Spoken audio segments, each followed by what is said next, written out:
চলুন যিনি গেস্ট আছে তার সঙ্গে পরিচিত হই। ওকে, প্রথমে আপনার নামটা একটু বলেন প্লিজ। আমার নাম ডলি। ডলি, পুরো নামটা? ডলি মনি। ডলি মনি। কি নামে ডাকে সবাই? সবাই ডলি বলেই ডাকে।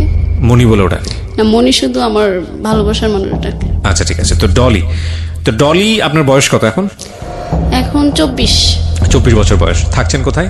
আমি মাওনা থাকি। মাওনাতে থাকেন। আর ওটাই কি আপনার জন্ম জেলা? না, আমার দেশের বাড়ি সিরাজগঞ্জ। সিরাজগঞ্জে। তো 24 বছরের ডলি আজকে এখানে এসছে এবং ডলির কি গল্প সেটা আমরা উদ্ঘাটন করতে চাই। আমি কিছুটা জানি এবং আমার কাছে মনে হয়েছে যে এটা একটা বার্নিং ইস্যু হতে পারে রিসেন্টলি, রাইট নাও। কারণ ফেসবুকে আমরা এরকম ঘটনা অনেক দেখি, হরহামেশাই দেখি। এটা নতুন কিছু না, তবে আবারও একবার নতুন করে মনে করিয়ে দেওয়া দরকার। খুব ইম্পর্টেন্ট একটা গল্প। এবং ডলি, আপনি যেহেতু পরিণত বয়স্ক এবং আপনার যে গল্প সেই জায়গাটা থেকে আপনার ফেস বা আপনার চেহারা সামাজিক যোগাযোগ মাধ্যমে যদি আমরা দেখাই, অনেকেই সেটা নিয়ে বিরূপ মন্তব্য করতে পারে, আপনার জীবনে বিরূপ প্রতিক্রিয়া পড়তে পারে। এটা জেনেও কি আপনি রাজি আছেন যে আপনার ছবি বা আপনার ভিডিও ফেসবুকে বা ইউটিউবে গণযোগাযোগ মাধ্যমে? হ্যাঁ, এটা আপনার কোনো আপত্তি আমার নেই? রবিউল ছাড়া অন্য কোনো খারাপ বললে আমার সমস্যা হয় না। মানে আপনার এতে কোনো আপত্তি নাই? না, আমার কোনো আপত্তি নেই। আচ্ছা, তারপরে আপনি সজ্ঞানে স্বেচ্ছায় অনুমতি দিচ্ছেন।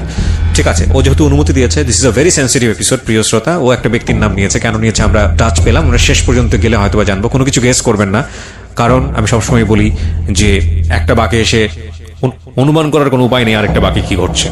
তো ও অনুমতি যেহেতু দিয়েছে, আমরা ফেসবুকে আমার ইউটিউব চ্যানেলে ওনার ছবি এবং ভিডিও পাবলিশ করব। ওকে, শুরু করি আমরা ডলি, একেবারে ছোটবেলা যেখান থেকে আপনার শুরু করার আছে। আমরা 3 বোন 1 ভাই। আমি সবার ছোট, খুব আদরের আর অনেক দুষ্ট। আপনার কাঁদতে ইচ্ছে করলে আপনি কাঁদবেন, কোনো সমস্যা নাই, লুকানোর কিছু নাই। আমি সবসময় মানুষকে বলি যারা এখানে গল্প বলতে আসেন, 2 থেকে 2.5 ঘন্টা সময় পাওয়া যায় আপনাদের সাথে। আপনার যা করতে ইচ্ছে করে, মনটাকে হালকা করার জন্য যা বলতে ইচ্ছে করে আমাকে বলেন। যখন আপনাকে চেয়ার দিব, তার মানে ইটস ইওর চেয়ার, আপনি বলতে পারেন, কোনো সমস্যা নেই। আমার বাবা 2007 সালে মারা যায়। তারপরে তখন আপনার বয়স কত? তখন আমার বয়স 8-9 বছর হবে। আচ্ছা, তখন আমার বড় বোনের বিয়ে হয়ে যায়। এটাই কি আপনার জীবনের প্রথম দিককার মেমোরি, নাকি তারও আগেও কোনো ঘটনা আছে যেগুলো বলার মতো? এখান থেকে। আচ্ছা, কিভাবে মারা গেল বাবা? ও আমার বাবা অনেক টাকা ঋণ করছিল। আচ্ছা, তারপরে উনি মানে এই ঋণের চিন্তায় স্টক করে মারা যায় হঠাৎ করে। কয় ভাই বোন ছিলেন আপনারা? আমরা 3 বোন 1 ভাই। বড় বোনের শুধু বিয়ে দিয়েছিল। আচ্ছা, আর আমরা 2 বোন আর আমার ভাই ছিল। আচ্ছা, ভাই বিয়ে করছিল। আপনার বাবা কি করতো? আমার বাবা ব্যবসা করতো। কিসের ব্যবসা? গরুর ব্যবসা। গরুর ব্যবসা করতো। তো ওই জায়গাটা থেকে বাবা ঋণ করে স্ট্রোক করে মারা যায়। আচ্ছা, তারপর কি হলো? তারপরে অভাব আসে, ভাই ভালো কাজ করে না ঠিক মতো। আর বড় বোনের তো বিয়ে হয়েছে। পরে আমরা 2 বোন থাকি বাড়িতে, আমি অনেক ছোট। পরে আমার মেজো বোন স্কয়ারে জব নেয়।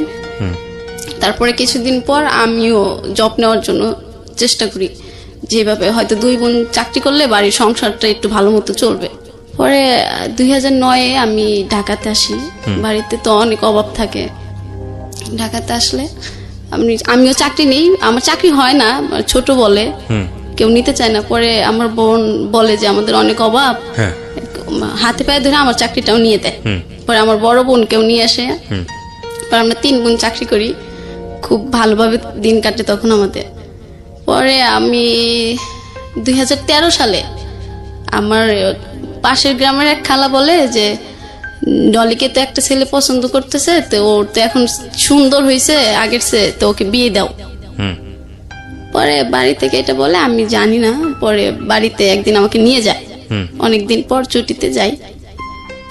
পরে ছুটিতে গেলে ওইখান থেকে এসে আমাকে ওই দিন দেখে, মানে আমার যে শাশুড়ি হবে সে আমার চুল দেখে পছন্দ করে ফেলায়। পরে ওই দিন পাকা টাকা করে ফেলায় যে আমার ছেলে যদি বিয়ে করে এই মেয়েকেই বিয়ে করবে। আচ্ছা, পরে উনি বাইরে থাকতো। পরে বাইরে থাকতে ওরকম কথা মতো হইতো। পরে সবকিছু ঠিকঠাক হইলো, আমি চলে আসলাম। পরে আমি বললাম না, আমি এখন বিয়ে করব না, আমি আরো কিছুদিন চাকরি করব। পরে আমার বড় আপু প্রেম করে বিয়ে করে থাকে, এর জন্য এখন আমি সিরিয়ালে থাকি। পরে আমাকে বিয়ে দিয়েবেই। আচ্ছা, আমার মা কথা দিয়ে দেয় যে আমি যদি বেঁচে থাকি তাহলে আপনার ছেলের সাথে আমার মেয়ে বিয়ে দেব। ছেলে দেশের বাইরে থাকে? হ্যাঁ, দেশের বাইরে থাকে। পরে আমাকে বাড়িতে নিয়ে এসে ওই ছেলেদের বাড়িতে বেড়াইতে নিয়ে যায়, আমরা দেখতে যাব। পরে ওইখানে নিয়ে আমাকে কাবিন করে ফেলায়। আপনি ছেলেকে তখন দেখেননি? না, আমিও দেখিনি। ছেলেটা কোথায় আছে? দেশের বাইরে? মালয়েশিয়াতে। মালয়েশিয়াতে। আচ্ছা। পরে কাবিন করে ফেলায়। পরে আমি আমাদের বাড়িতে চলে আসার পরে আমি ঢাকা চলে আসি তারপরের দিন, যে তোমরা আমাকে জোর করে বিয়ে দিছো কেন। পরে আমাকে ওই মারধর করে পরে বলতেছে এই বিয়ে তোমার করতে হবে। পরে ঢাকাতে আসার পরে ওই ছেলে আমার ফোন নাম্বার নিয়ে আমার সাথে কথা বলতে চায়। আচ্ছা। পরে কথা বললে আমি ওকে বলি যে দেখেন আমাকে বিয়ে করেন না, আমি এখন বিয়ে করব না, আমি আরো অনেক দেরিতে বিয়ে করব। পরে বলে না, আমার বাড়ি থেকে মা পছন্দ করছে, আমি তোমাকেই বিয়ে করব। পরে 14 সালে চলে আসে। চলে আসলে পরে বিয়ে করে আমাকে নিয়ে যায়। পরে 2 মাস থাকে, থাকার পরে চলে যায়। পরে আমি বলি যে আপনি চলে গেছেন, এরকম করে ফ্যামিলিতে আমরা গরিব, ওরাও মানে ধনী ছিল, তো আমাদের বাড়ি থেকে বেশি টাকা দিতে পারে নাই, 1,20,000 টাকা দিছিল। এটা বলে আমার শাশুড়ি বলে আমার বাড়ির সাথে আমার চেহারা মেলে না, ফকিরের মতো দেখা যায়। কি বলে এটা? আমার শাশুড়ি। আচ্ছা। এরকম কথা সবসময় বলে। আর ওই বাড়িতে কিছু হারাইলেই বলে যে এই বউ চুরি করে বাপের বাড়ি দিয়েছে। তখন আপনার জামাইয়ের সঙ্গে দেখা হয়নি? আপনি না, জামাই আইছে। আচ্ছা, আসার পরে আমাকে কি তো কথা? রেখেই চলে গেল আবার। না, কিন্তু আসার পরে কি কথাবার্তা হলো? কেমন লাগলো জামাইয়ের সাথে? না, আমি ওনার সাথে তখন আমার ভালো কথা সম্পর্ক হয় নাই, কারণ আমি তো ওনাকে বিয়ে করবই না। আচ্ছা। আর ওনার অনেক বয়স ছিল হ্যাঁ। তখন ওনার বয়স ছিল 32 বছর। তখন আপনার বয়স কত তখন? আমার বয়স ছিল তখন মনে হয় 20 এরকম হবে। কেমন বিষয়? আপনার কত সালে বিয়ে হয়েছে আপনার? 14 সালে। 14 সালে, আজকে হচ্ছে 19। ওইরকমই বলা চলে। হ্যাঁ, পরিণত বয়সী তো ছিলেন মোটামুটি। আচ্ছা। কিন্তু আমি তো ওনাকে বিয়ে করবো না আমি বলছিলাম, তারপরে উনি বিয়ে করছে কেন? সেটা তো উনি দায়ী না, আমার মনে হয় আপনার মাও অনেকখানি দায়ী। হ্যাঁ, মা তো কথা দিয়ে দিয়েছে, পরে আমি তো ওনাকে না করছি। আচ্ছা। আমাকে বিয়ে করেন না, আপনি নিষেধ করলেই হবে। আচ্ছা আচ্ছা আচ্ছা। পরে উনি চলে যায়, এরকম কথা বলে। পরে আমার পাশের বাড়ি কিছু ছেলেরা ছিল, মানে দেবর লাগে সম্পর্ক, ওরা যদি বাসার কাজ দিয়ে যাইতো তাহলে বলতো যে বউ ফোন দিয়ে নিয়ে এসে। বাড়ির বাইরে বের হইলে বলতো যে বউ মনে ওই ছেলের সাথে কথা হয়েছে, তাই ওই বাইরে চলে গেছে।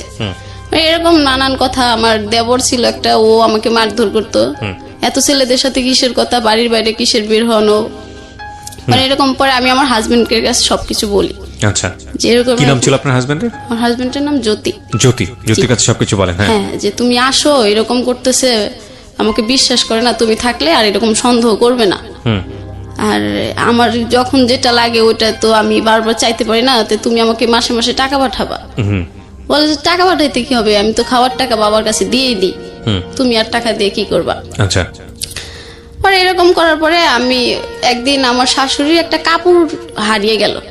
পরে আমাকে বলতেছে যে এই বউ চুরি করছে, চুরি কইরা বাপের বাড়ি দিছে। পরে আমি বলছি যে না, আমি চুরি করি নাই। পরে ওরা কবিরাজ বাড়িতে গেছে। আচ্ছা। চোর ধরবে। পরে কবিরাজ মনে কি বলছিল এটা এসে বলে নাই। পরে আমাকে আর ওই দিন কিছু বলে নাই। না বললে একদিন ঘরে আমাদের ওখানে প্রচুর পরিমাণ আম হয় ওদের বাড়িতে। পরে একদিন আম ঝাঁকাতে পেরে আমার শাশুড়ি যে গুনে রাখছিল, আমি আর সেটা জানতাম না। আচ্ছা। পরে আমি 2টা আম নিয়ে আমার পাশের বাড়ির একজনকে দিছি, আমগুলো পাকছে খান, বৃদ্ধ লোক উনি। পরে উনি গুনে রাখছে, আমি জানি না। পরে আমার শ্বশুর আইছে, শ্বশুরের কাছে সব বলে দিছে, তোমার ছেলের বউ আম চুরি করে খাইছে, চোর হইছে, এই চোর বউ রাখা যাবে না, বাড়িতে মানায় না, এরকম কিছু। পরে আমি শুধু কান্না করি আর আমার হাজবেন্ডের কাছে সবকিছু বলি। ও বলে ঠিক আছে, মা এখন বলতেছে বলুক, আমি আসলে তো আর বলবে না। আচ্ছা, ওই দিনও গেল। পরে একদিন গরুর মাংস রান্না করব। পরে গরুর মাংস আমার শাশুড়ি কেটে পিস গুনে রাখছে যে এখানে এত পিস মাংস আছে। আচ্ছা। তা আমি রান্না করার সময় মানে তরকারিতে লবণ হয়েছে কিনা এটা টেস্ট করার জন্য 1 পিস মাংস খাইছিলাম। সেটা আমাকে না জিজ্ঞাসা করে আমার শ্বশুরের কাছে বিচার দিতেছে। আর আমার একটা চাচি শ্বশুর ছিল, ওনাকে ডেকে এনে দেখাইতেছে, দেখো বউ না মাংস চুরি করে খাইছে। এটা সারা গ্রামের লোক যখন জেনে গেল, তখন আমি ওই বাড়ি থেকে চলে আসলাম। আর তখন ডিসিশন নিয়ে নিছি যে একটা মাংসর জন্য যে সারা গ্রাম ছড়াইতে পারে, এরকম বাড়িতে আমি থাকবো না। আমার হাজবেন্ডের কাছেও বলি, ও বলে যে তুমি খাইছো কেন? ওহো। মা ভাগ করে দেওয়ার পরে তুমি খাইতা। পরে আমি বাড়িতে জানাই, আর বাড়ি থেকেই সবকিছু দিত আমার। আচ্ছা। শ্যাম্পু ট্যাম্পু যা কিছু লাগতো, মানে প্রয়োজনীয় সামগ্রী যা লাগতো সব বাড়ি থেকে দিত। হ্যাঁ, ওকে। পরে আমি বলতাম যে আমার যদি সবকিছু বাড়ি থেকেই দেওয়া হয় তাহলে আমি বাড়িতেই থাকি, উনি যখন আসে তখন যাব। পরে ওইখানে চলে আসার পরে ও একদিন ফোন দিয়ে, আমার ফোন বিজি পাইছিল মনে হয় আমার হাজবেন্ড। পরে বলতেছে যে আমি তোমাকে আর রাখবো না, তুমি অন্য ছেলেদের সাথে সম্পর্ক করো, এই জন্য বাড়ি থেকে চলে গেছো। বিয়ের কয়দিনের মাথায় এই ঘটনা? উনি থাকতো আমার কাছে 2 মাস থাকার পরে আমি ওইখানে থাকছিলাম মনে হয় 5-6 মাস। আচ্ছা, তো এই সময়ের মধ্যে এই ঘটনা। হ্যাঁ। তারপর পরে তো আমি চলে এসে ডিসিশন দিলাম যে আমি ডিভোর্স দিয়ে দেব। আমার মা বাবা সবাইকে, পরে কেউ রাজি হয় না যে না ডিভোর্স দেওয়া যাবে। পরে আমি বলছি তাহলে আমি সুসাইড করবো, ওই বাড়িতে যদি আমার যাইতেই হয় তাহলে আমি সুসাইড করবো। এটা বলার পরে তখন সবাই ডিসিশন নিল যে আচ্ছা ঠিক আছে, মেয়ে যখন এই বাড়িতে থাকবে না তাহলে ঠিক আছে ডিভোর্স দিয়ে দাও। পরে আমার কাবিনে আমরা যৌতুক দিছিলাম 1,20,000 টাকা। পরে সেই টাকা নিয়ে আবার এমন সৃষ্টি হয় যে আমরা এত টাকা দিতে পারবো না, আমরা 80,000 টাকা দেবো। আচ্ছা, পরে ওই আমাদের এলাকার সবাই বসে বলছে যে না ওরা যে এত টাকা দিছে সব টাকা দিতে হবে। ওকে। পরে সব টাকা দিয়ে দেয়, আমি ডিভোর্স দিয়ে দিই। টাকাগুলো আপনাদেরকে দিয়ে দেয়? হ্যাঁ, আমাদের টাকা আমাকে দিয়ে দেয়, ব্যাগ দিয়ে দেয়। হ্যাঁ। পরে ওইখান থেকে ওই ডিভোর্স দেওয়ার পরের দিনই আমি ঢাকাতে চলে আসি, মাওনাতে। মানে এটা কি প্ল্যান ছিল নাকি এমনিতেই চলে আসলেন? না, এমনিতে এখন গ্রামের লোক নানান কথা বলবে। ও, কথা থেকে বাঁচার জন্য। হ্যাঁ, তো মাওনা থেকে ছিল? মাওনাতে ছিল আমার একটা বোন আর আমার একটা ফ্রেন্ড। পরে আমি ওইখানে যাই, ওইখানে গেলে আমি একটা চাকরি, ওইখানে স্কোয়ারে চাকরি নিই। নেওয়ার পরে ওইখানে হ্যাঁ বেশ সুন্দর দিন কাটতেছে ওইখানে। মানে আমি এত চঞ্চল একটা মেয়ে, ওই শ্বশুর বাড়িতে থাকার পরে আমি কিছুদিন অফ হয়ে গেছিলাম, আর ওরকম দুষ্টামি করা যায় না। পরে এইখানে আসার পরে আবার সবকিছু আমার আগের মতোই হয়ে গেল। দুষ্টমি, চঞ্চলি, ঘোরাফেরা। ওরা তো মহান খুশি, একটা ভালো বন্ধু পাইলো। আচ্ছা, আর দুঃখ থাকবে না ওদের কারো। জি। পরে এই করতে করতে তখন আমি 16 সালে যাই। 17 সালে আমি আমার আপুর ওই ফ্রেন্ডের সাথে ওই আমার ওই রবিউল নামের একটা ছেলের ছবি দেখি। আচ্ছা, ফেসবুক। আচ্ছা। পরে আমার ভীষণ ভালো লাগে ওই ছবি দেখার পর। পরে আমি বলতেছি আপু এই ছেলেটারে না আমার খুব ভালো লাগছে। পরে আপু বলতেছে প্রেম করবি? আমি বলছি হ। পরে বলতে যাচ্ছে ঠিক আছে, মিঠুর কাছে বলে ওই ছেলের নাম। আপুটা কে ছিল? আমার আপু। আপন? হ্যাঁ। আচ্ছা। পরে বলতেছে তুই প্রেম করবি? আমি বলছি হ্যাঁ। পরে বলতেছে আচ্ছা মিঠুর কাছে বলে নাম্বার নিয়ে দেবো না। পরে মিঠু ভাই বলতেছে যে ওর নাম্বার তো আমি এখন দিতে পারবো না, তুই ওর আইডি নাম্বার। মিঠু ভাইটাকে? ওই ছেলের ফ্রেন্ড। তো মিঠু ভাইয়ের সঙ্গে আপনার বোনের কি সম্পর্ক? আমার বোনকে পছন্দ করতো ওই ছেলে। মিঠু? হ্যাঁ। আচ্ছা, তো তার বন্ধু হচ্ছে এই রবিউল? হ্যাঁ। ওকে। তো মিঠুর সাথে আপনার বোনের সম্পর্ক তখনও ছিল না? তাহলে কথা বলতো ফোনে, মানে আমার আপুকে ভালোবাসতো, আপু ভালোবাসতো না। ওকে, ঠিক আছে। তারপরে আমি ওর আইডি নাম্বারটা নিয়ে মেসেঞ্জারে কিছুদিন কথা বলি, অনেক কয়দিন। ও ওর নাম্বারটা দিতে চাচ্ছে না। পরে একদিন আমি মেসেঞ্জারে ফোন দিই। পরে আমি বলি আচ্ছা আপনি কি সমস্যা, আপনি কথা বলতে চান না কেন? পরে বলে যে না আমি যদি প্রেম করি তাহলে তো টাকা লাগবে, আমি তো কোনো কাজ করি না, এই জন্য আমি কারোর সাথে প্রেম করি না। বলছি কেন, প্রেমের চেক টেক খাইছেন নাকি? পরে হ্যাঁ একটা মেয়েকে ভালোবাসতাম, ওই মেয়ের বিয়ে হয়ে গেছে, এরপরে আর প্রেম করি না, আর প্রেম করতে তো টাকা লাগে। পরে আমি বললাম যে ঠিক আছে তাইলে তুমি আমার বয়ফ্রেন্ড হও, আমি তোমার গার্লফ্রেন্ড হই। কয় না এটা হবে না, আমি তোমার গার্লফ্রেন্ড হই, তুমি আমার বয়ফ্রেন্ড হও। মানে আমি টাকা পয়সা খরচ করার? হ্যাঁ, মানে বয়ফ্রেন্ড হইলে আমি টাকা খরচ করবো আর ও তোমার গার্লফ্রেন্ড থাকবে। পরে আমি বললাম আচ্ছা ঠিক আছে, আমার তো তোমাকে ভালো লাগছে, তাহলে ঠিক আছে তুমি কিন্তু আজকের থেকে আমার গার্লফ্রেন্ড। পরে বলছে ঠিক আছে। এভাবে 17 সাল থেকে আমরা প্রেম করতেছি। পরে রোজার ঈদ আসলো, ওকে বললাম যে আচ্ছা আমরা কি দেখা করতে পারি? পরে বলতেছে হ্যাঁ দেখা তো করা যায়, কিন্তু যে দেখা করতে তো অনেক খরচ হবে।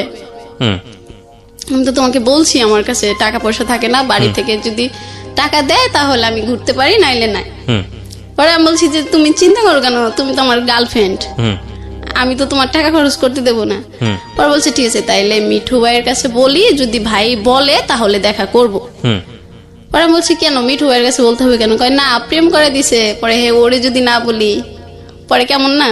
পরে আমি বলছি আচ্ছা ঠিক আছে। পরে আমি বাড়িতে যাই। পরে বলতেছে না আমরা এইবার দেখা করব না, আমরা কুরবানি ঈদের পরে দেখা করব। পরে বলছে আচ্ছা ঠিক আছে। পরে ঈদের পরে একবার আমি আমার আপু নওগাঁতে যাই ঘুরতে, ওই মিঠু ভাইয়ের সাথে দেখা করতে। আচ্ছা। পরে মিঠু ভাইয়ের সাথে দেখা করতে ও ওইখানে থাকে। পরে আমার আপু থাকে। পরে আমরা 4 জন একটা রিক্সা করে একটা পার্কে যাই। আচ্ছা। পরে ওই দিন আর কোনো কথা হয় নাই ওর সাথে, আপু ছিল, মিঠু ভাই ছিল, শুধু এতটুকু কথা হয়েছে বিএন কি আজকে বিএনের কি শরীর খারাপ, এইটুকু কথা বললো। ও পরে ওর ফ্রেন্ডদের সাথে চলে গেছে, আমি আমার আপু আর মিঠু ভাই চলে এসেছি। আমাদের গাড়িতে উঠে দিয়েছে, পরে চলে এসেছি। পরে আসার পর ওই দিনকে দেখার পর থেকে প্রেমটা আরো গভীর হয়ে গেল। মানে ও আমাকে সামনাসামনি দেখছে, আমিও সামনাসামনি দেখছি। আচ্ছা। পরে তো মানে কন্টিনিউ কথা হচ্ছেই, ঘুম নাই, কারো খাওয়া নাই, শুধু কথা আর কথাই কথা। আমি কিন্তু ফোন দিয়ে দেখ সবসময় কথা বলি। পরে ও একদিন আমার মর্নিং ডিউটি থাকে, পরে আমার ডিউটি শেষ হয় 2টা বাজে। ও পরে মানে ফোন দিচ্ছে, আমি অফিস থেকে একটু দেরি করে আইছি, ফোন রুমে রেখে গেছিলাম। পাগল হয়ে গেছে আমার সাথে কথা বলার জন্য। ওকে ওকে ওকে। পরে আমার একটা ফ্রেন্ড ছিল, ও ধরছে। পরে বলতেছে যে আপু একটু ডলিমনির কাছে দিয়া যাবে। বলতেছে ও তো এখনো আসে নাই। প্লিজ আপু আপনি জান আমি 8 ঘন্টা ওর সাথে কথা বলি না, আমার খুব খারাপ লাগতেছে। পরে আমার ওই ফ্রেন্ডটা আমার কাছে ফোন নিয়ে যায়। আচ্ছা। অফিসে নিয়ে যায় যে তুই এখন আসতেছিস না, তোর রবিউল তো পাগল হয়ে গেছে তোর জন্য। পরে আমি ওইখান থেকে কথা বলতে বলতে রুমে আসি। আসার পরে আবার সে কথা বলতে বলতে আবার সকাল হয়ে যায়। আচ্ছা। আমরা কথা বলতেই থাকি। পরে কথা বলতে বলতে কথা রেখে ও ফোন রেখে দেওয়ার পরে আমি ইউটিউবে যাই, যা দেখি একটা অপূর্ব নাটক আসছে। আচ্ছা। বড় ছেলে একটা নাটক ইউটিউবে। হ্যাঁ, খুব জনপ্রিয় নাটকটা। হ্যাঁ, অপূর্ব আমার ফেভারিট একটা নায়ক। পরে আমি ওই নাটকটা দেখার পরে বললাম রবিউল একটা নাটক আইছে আমার অপূর্বর, তুমি নাটকটা দেখবা। পরে বলতেছে আমার কাছে তো এমবি নাই, তুমি তো জানোই আমি এমবি কিনতে পারি না। পরে বলছে আচ্ছা ঠিক আছে আমি এমবি পাঠিয়ে দেবো, তুমি নাটকটা দেখবা। আর এই নায়কটা যেভাবে ভালোবাসে নায়িকাটাকে ওইভাবে আমাকে ভালোবাসবা। পরে বলতেছে আচ্ছা ঠিক আছে তুমি এমবি পাঠায় দাও, আমি দেখবো। আর এভাবে ভালোই চলতেছিল আমাদের। আমি তো মহা খুশি, অনেকদিন পর ভালোবাসার একটা পছন্দের মানুষ পাইছি। মানে আমার মতো খুশি আর রুমে কেউ থাকে না। সব সময় রুমে লোকজনকে ডিস্টার্ব, ফোনে কথা বলি। কুরবানিদ আসলেও আমরা তো কথা হয়েছিল কুরবানিতে দেখা করব। পরে দেখা করি, দেখা করলে পরে ওইখানে ওর ফ্রেন্ড আসে 3টা আর আমি আর মিঠু ভাই তো থাকে। পরে বলছে যে ঠিক আছে আমরা দেখা করব, দুপুরে লাঞ্চ করাবে তুমি একটা রেস্টুরেন্টে। পরে আমি বলছি আচ্ছা ঠিক আছে। পরে আমরা যাই, ওর ফ্রেন্ড গুলাই আসে। আসার পরে আমরা একটা রেস্টুরেন্টে যাই, যাওয়ার পরে ওর পছন্দের খাবার ও অর্ডার করলো আর আমি আমার পছন্দের খাবার অর্ডার করি। পরে সবাই খাওয়ার পরে ও বলতেছে না আমরা 1 গ্লাস লাচ্চা খাই। লাচ্ছি? হ্যাঁ। পরে আমি বলছি আচ্ছা ঠিক আছে খাই। পরে লাচ্ছি খাওয়ার পরে ও বলতেছে আমি একটু খাবো, পরে তুমি খাবা। পরে বললাম কেন এটা বললা? এটা এরকম করে খাইলে নাকি ভালোবাসা বাড়ে, তাহলে আমি ওকে ছেড়ে কখনো চলে যাব না। পরে বললাম আচ্ছা ঠিক আছে তাহলে আর 1 গ্লাস নেই, তাহলে ভালোবাসাটা বেশি বেড়ে যাবে। পরে বলতেছে আচ্ছা ঠিক আছে। পরে ওইখান থেকে খাওয়াটার পর ওর ফ্রেন্ড গুলাই বগুড়া মহাস্থানগড়ে যায় ওইখানে ঘুরতে। পরে আমি আর ও আমাকে আর ওকে একটা হোটেলে নিয়ে যায়। পরে ওইখানে একটা রুম ঠিক করে দেয়, ওইটাও আমার টাকায়। আমি মিঠু ভাইয়ের কাছে টাকা দিই যে ভাইয়ার ওই ওদের টাকাটা দেন। পরে ওইখানে দিই, পরে ওরা আবার ঘুরবে, ওদের তো খরচ আছে, আর ওরা তো ওদের কাজে আসে নাই।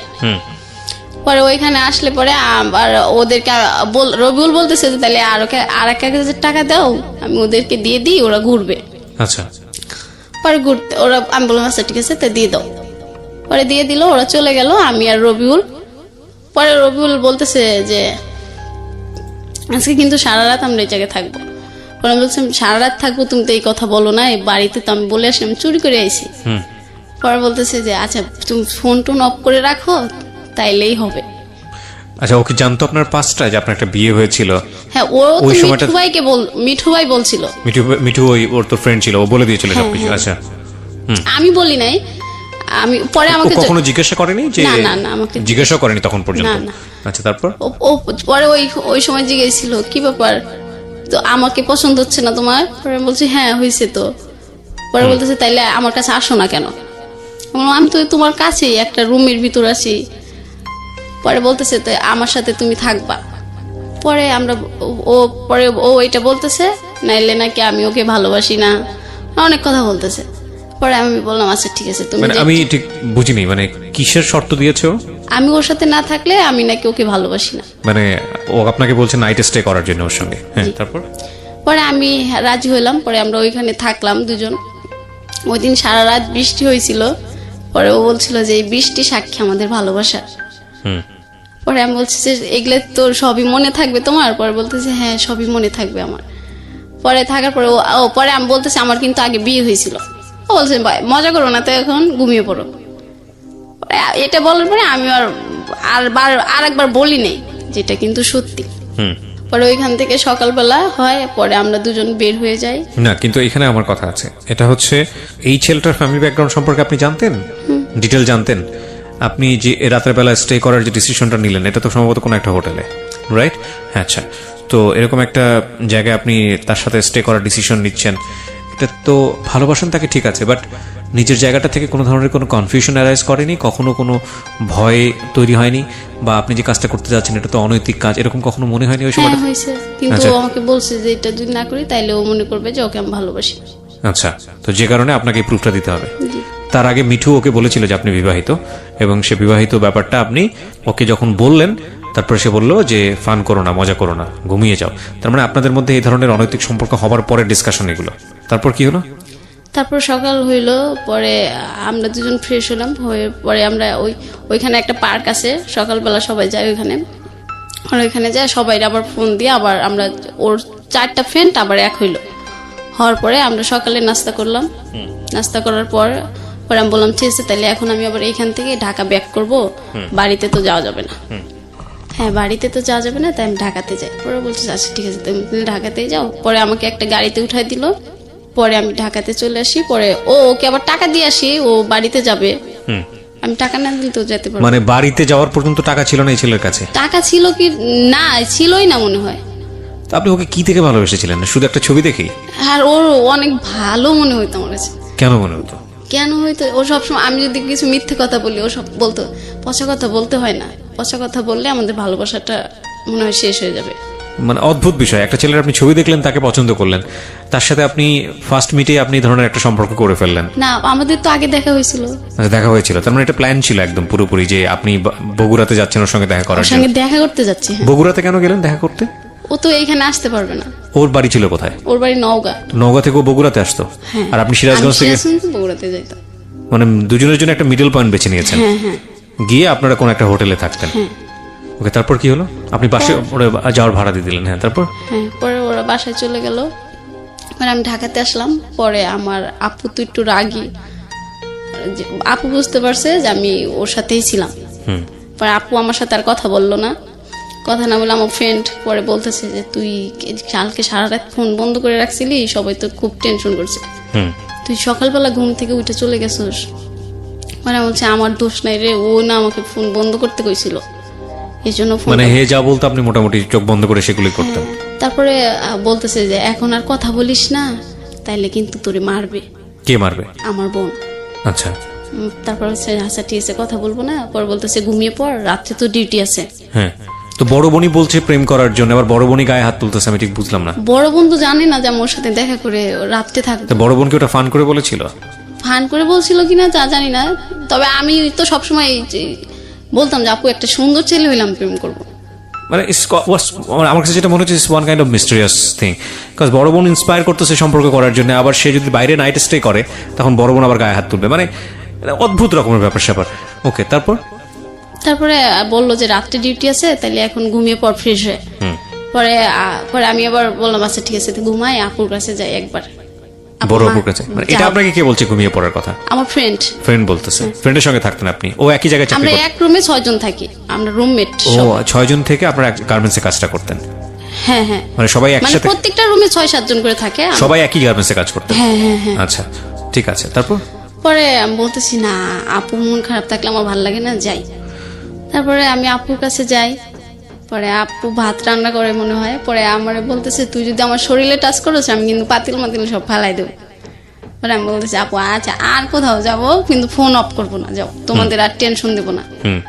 পরে কইতেছে এবারের মতোই শেষ তো? পরে বললাম হ্যাঁ এবারের মতোই শেষ। পরে বলতেছে আচ্ছা তাহলে যা, খাবার খায় ঘুমিয়ে পড়।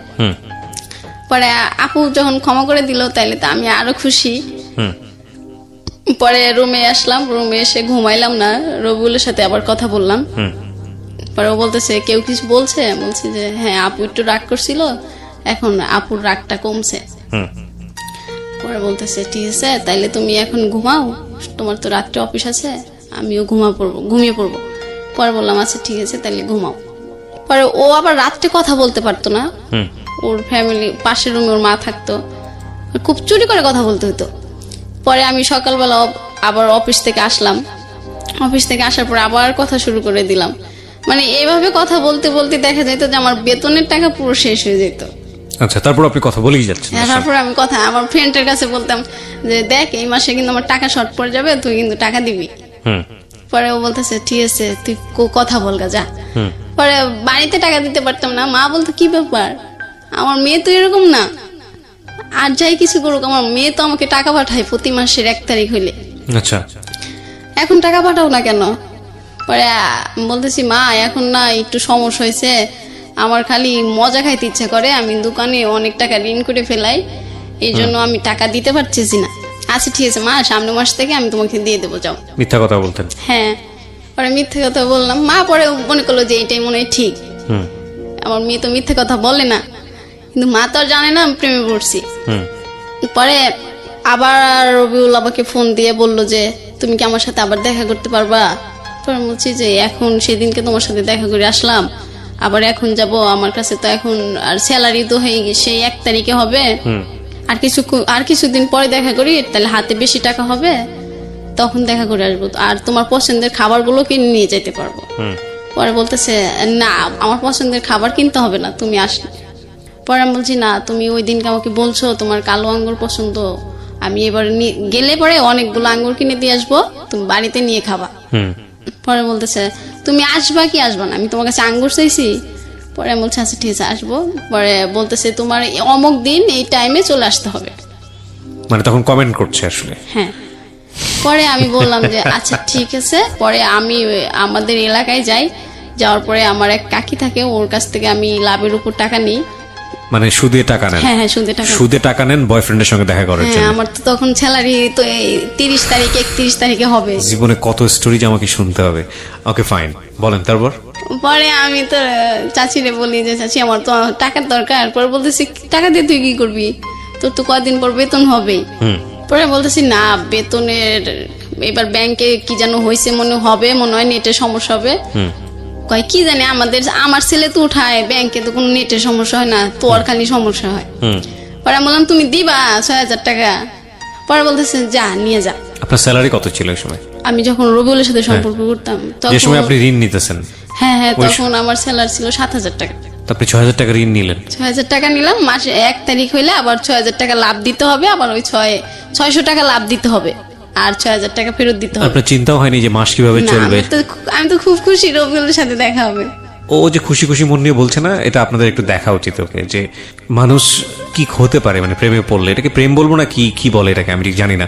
যাই হোক, আমার বলার জায়গাটা অনেক পরে আসবে। তবে আপনারা যদি ভিডিওটা দেখতে চান, আপনারা আমার পার্সোনাল ইউটিউব চ্যানেল আছে, সেখানে আসবেন www.youtube.com/RJKebriafm RJKEBRIAFM গিয়ে চ্যানেলটিতে আপনি সাবস্ক্রাইব করবেন। ওনার ভিডিও আমি দিয়ে দিয়েছি। ওকে বলেন তারপর।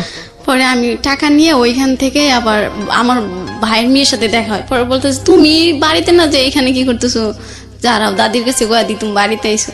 আমি বলতেছি ও কি তোমাকে আমি টাকা দেবো, কিন্তু মার কাছে বললো না আমি বাড়িতে আইসি।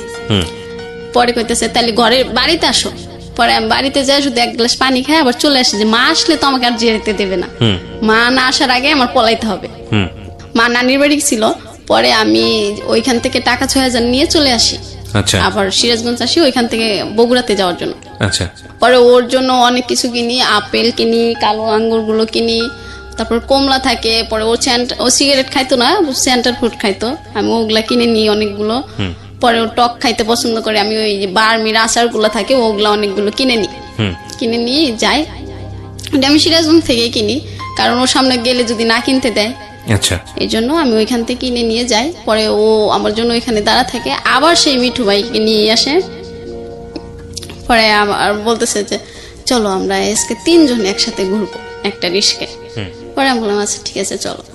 পরে এগুলা দেখে মিঠু ভাই বলতেছে তুই কি প্রেমে পড়ছোস না কি করছোস? আমি কই কেন? কই তুই তো দেখতেছোস এখন সবকিছু ওকে দিয়ে দিবি। আর আমি বলছি না, ওকে সবকিছু চাই নাকি যে ওকে সবকিছু দিয়ে দেবো। পরে কইতেছে আচ্ছা দে, এগুলা আমি নিয়ে ঘুরি আর খাই, তুই ওর সাথে প্রেম কর। পরে আমি বলছি ঠিক আছে তাহলে আপনি যান।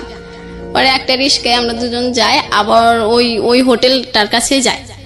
পরে আমি বলতেছি কি ব্যাপারে, এইটা তো সেই আগের বার আইছিলাম, এইটা না? কয় হ্যাঁ এইটাই। টাকা দাও তো 1500।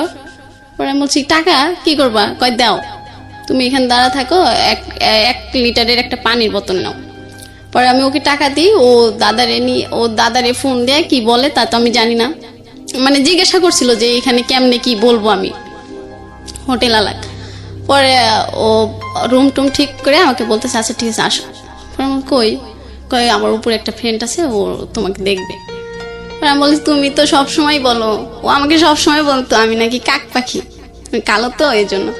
পরে আমি বলছি তুমি সবসময় আমাকে কাক পাখি বলো, এটা বলে দাও যে আমার কাক পাখি আইছে। পরে না, কয় তুমি তো এখন একটু কোকিলের মতো সুন্দর হইতেছো, এই জন্য দেখতে চাইছে। পরে আমি যাই, গেলে পরে ওর ফ্রেন্ড দেখি ওই রুম, ফ্রেন্ড না ওইখানকারই একটা লোক বিছনা টিছনা ঠিক করে দেয় ওইখানে। পরে বলতেছে আমার ফ্রেন্ডকে 200 টাকা দিয়ে দাও তো। আমি কই কেন? পরে কইতেছে যে ও কিছু কিনে নিয়ে আসুক, খাবার টাবার। পরে আমি বলছি আচ্ছা ঠিক আছে, আসলে ওইটা খাবার কেনার না, মানে ওই ছেলেটা ওই বিছনা ঠিক করে দিছে, এর জন্য ওনাকে দিতে হবে। আমি তখন বুঝতে পারলাম, ও যখন পরে আর ফ্রেন্ড খাবার নিয়ে আসলো না তখন বুঝতে পারি। পরে ও বলতেছে যে আসো এখন আজকে আমরা সারা রাত থাকবো। আমি বলছি না, তুমি তো আমাকে এটা বলো নাই, তুমি আমাকে মিথ্যে কথা বলে নিয়ে এসো কেন? আমি তোমাকে ভালোবাসি বেশি, যখন যেটা বলো বিশ্বাস করি, এর জন্য। কহে না তুমি বিশ্বাস করো সেটা তো আমি জানি। আচ্ছা ঠিক আছে, আজকে সারা রাত থাকতে হবে না, আমরা আজকে 2 ঘন্টা থাকলেই হবে। ওরা বলছে তুমি অসুস্থ, তারপরে দেখা করতে চাইছো, আমি এর জন্য আইছি, তুমি অসুস্থ দেখতে আইছি। বলতেছে না ওইটা আমি মিথ্যে কথা বলছি, আমার অসুখ না।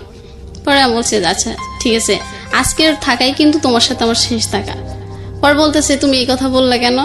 পরে ও এমন অভিনয় করতেছে, মানে ও আমাকে এত ভালোবাসে যা আমি, মানে আমাকে আমার ফ্যামিলির কেউ এত ভালোবাসে না। পরে আমার স্কার্ফে পিন ছিল, ওইটা দিয়ে ও হাত কাটতে শুরু করতেছে যে তুমি যদি আমার সাথে না থাকো তাইলে কিন্তু আমি দেখো তোমার সামনে কি করি।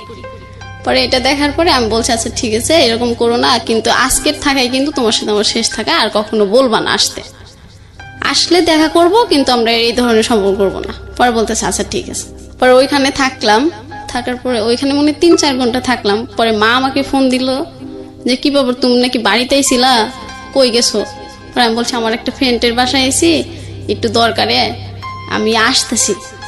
পরে ও বলতেছে ফোন অফ করতে বলছি না। আমি কই না, আজকে ফোন অফ করবো না, আমি বাড়িতে চলে যাব, আজকে থাকবো না। পরে এটা বলার পরে বলতেছে যাও, এই যে তুমি যে চলে যাচ্ছ, এটা যাওয়ার পরে 10 বার ভাববা। পরে আমি বলছি আচ্ছা ঠিক আছে ভাবলে ভাববো, তুমি আমাকে গাড়িতে উঠাই দাও। পরে ওইখান থেকে নামার পরে ও বলতেছে জানো আমার না অনেক ডাব খাইতে ইচ্ছা করতেছে। পরে বলছি তো খাও, কয় টাকা দাও। পরে আমি কই ও তোমার কাছে তো টাকা নাই। পরে 2টা ডাব কিনি, ওই মিঠু ভাইয়ের দিয়ে একটা, ও খায় একটা। ও আমাকে বলে না যে তুমি খাবা। ওর বাড়ি কোথায় যেন ছিল? বাড়ি নওগাঁ। পুরো নওগাঁর দুর্নাম হয়ে যাচ্ছে আজকে, আমি সরি টু সে। ওকে। পরে আমি ওইখান থেকে গাড়িতে উঠি। পরে ও বলতেছে যে চলে যাচ্ছ? আমি কই হ্যাঁ। পরে বলতেছে চলে যাওয়ার আগে কি যেন দেও, তুমি ওইটা দিবা না? পরে বলছে ও হো সরি, আচ্ছা ঠিক আছে তাহলে কয় টাকা দেবো? পরে বলতেছে আচ্ছা 100 টাকা দাও, তাইলে ট্রেনে যাবো আজকে, ট্রেনে বেশি টাকা লাগবে না। পরে বলছে আচ্ছা ঠিক আছে নাও। পরে বলতেছে তুমি যাই ফোন দিও, আমার ফোনে কিন্তু টাকা নেই। পরে আমি বলছি আচ্ছা ঠিক আছে, আমি বাড়িতে যাই, যদি আমি দোকান খোলা পাই তাহলে আমার ফোনেও লোড দেবো, তোমাকেও লোড দিয়ে দেবো। পরে বলছে আচ্ছা ঠিক আছে যাও। পরে ওইখান থেকে আসার পরে বাড়িতে আসলাম, মা তো সেই রকম মানে বকা রেডি করে বসে আছে, মানে আমি আসা মাত্রই শুরু করবে। পরে আমি একটা বাড়িতে আসতে আসতে আমার ওই দিনকার রাত 9টা-10টা বেজে যায়। পরে পাশের বাড়ির একটা দাদিকে নিয়ে ঘরের ভিতর ঢুকি, আচ্ছা যে দাদি থাকলে আর মা বকবে না। পরে আমি নিয়ে গেলাম দাদিকে। পরে বলতেছে যে কই গেছিলি? পরে আমি বলছি যে আমার একটা ফ্রেন্ডের বাসায়। পরে বলতেছে আর কোনোদিন যাবি? এত রাত পর্যন্ত থাকবি? পরে বলছি না, এই একটা কাজ ছিল তো এর জন্য, আর তো থাকবো না। পরে মা বলতেছে ঠিক আছে খায় দেয়, ঘুমায় পড়ার, কালকে বাড়ির বাইরে বের হবি না। পরে আমি বলছি আচ্ছা ঠিক আছে।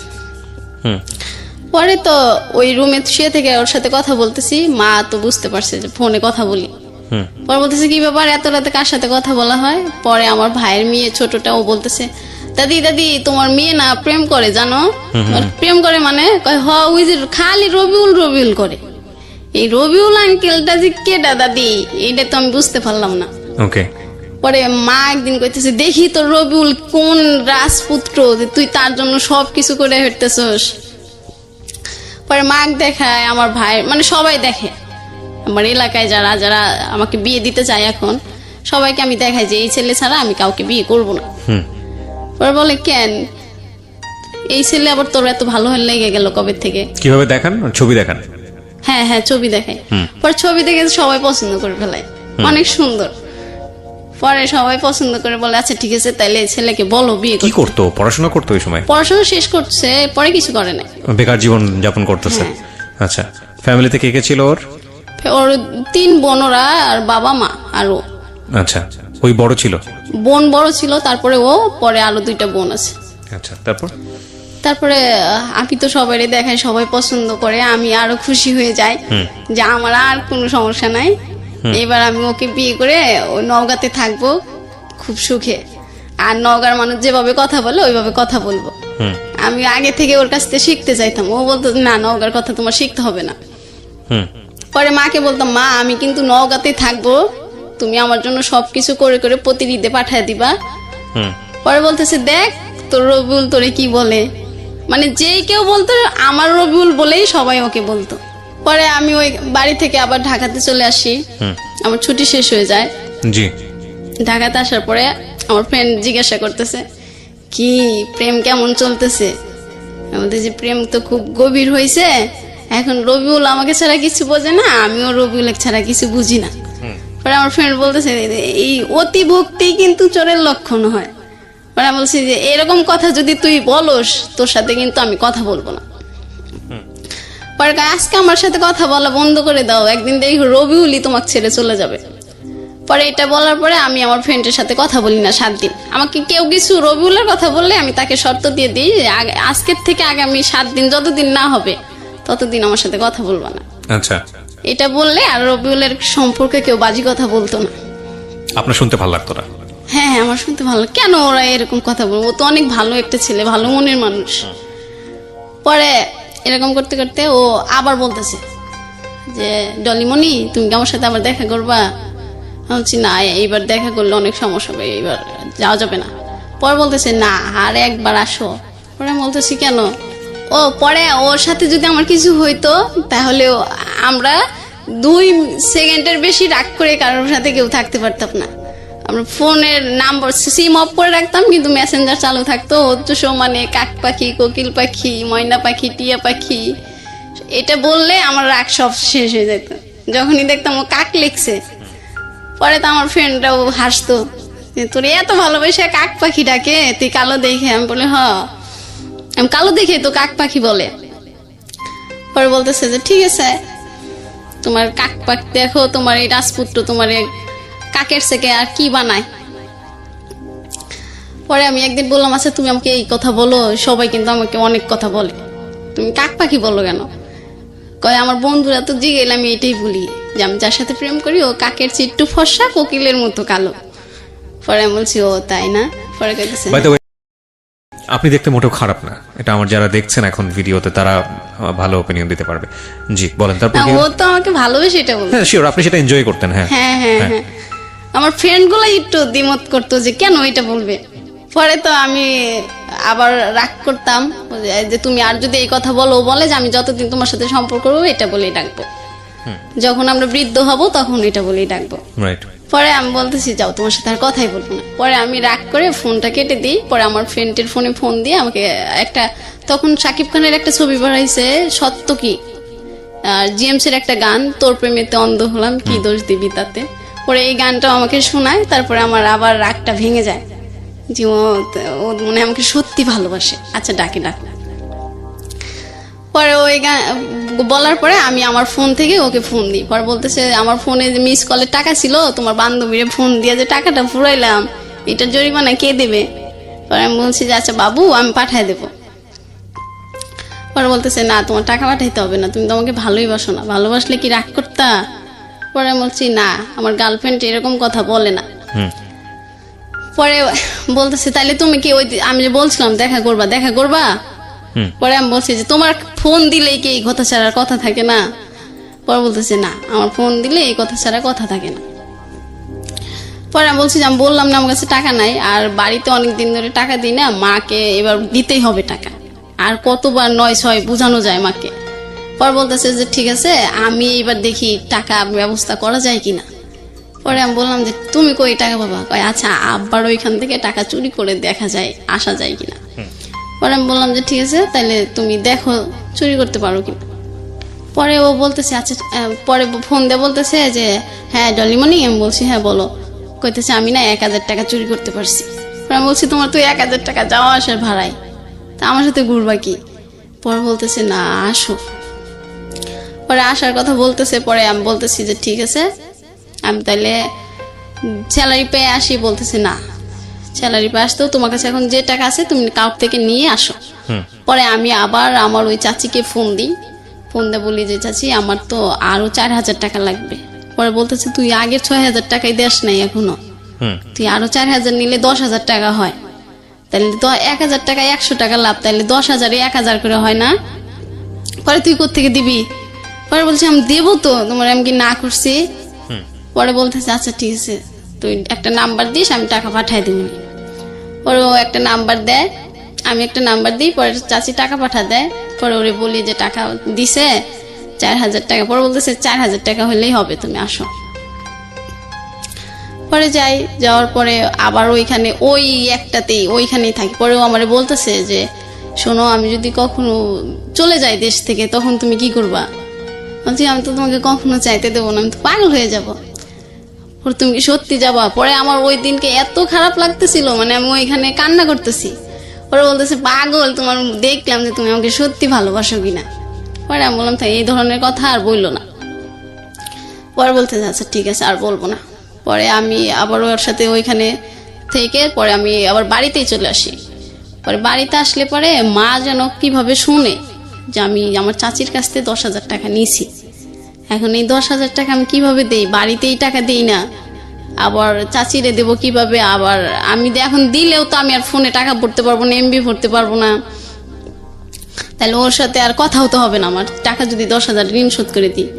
পরে মা জানার পরে অনেক সমস্যা হয় বাড়িতে, আমারে নিয়ে যায়, আমাকে বলে যে তুই টাকা নিছস? আমি বলছি হ।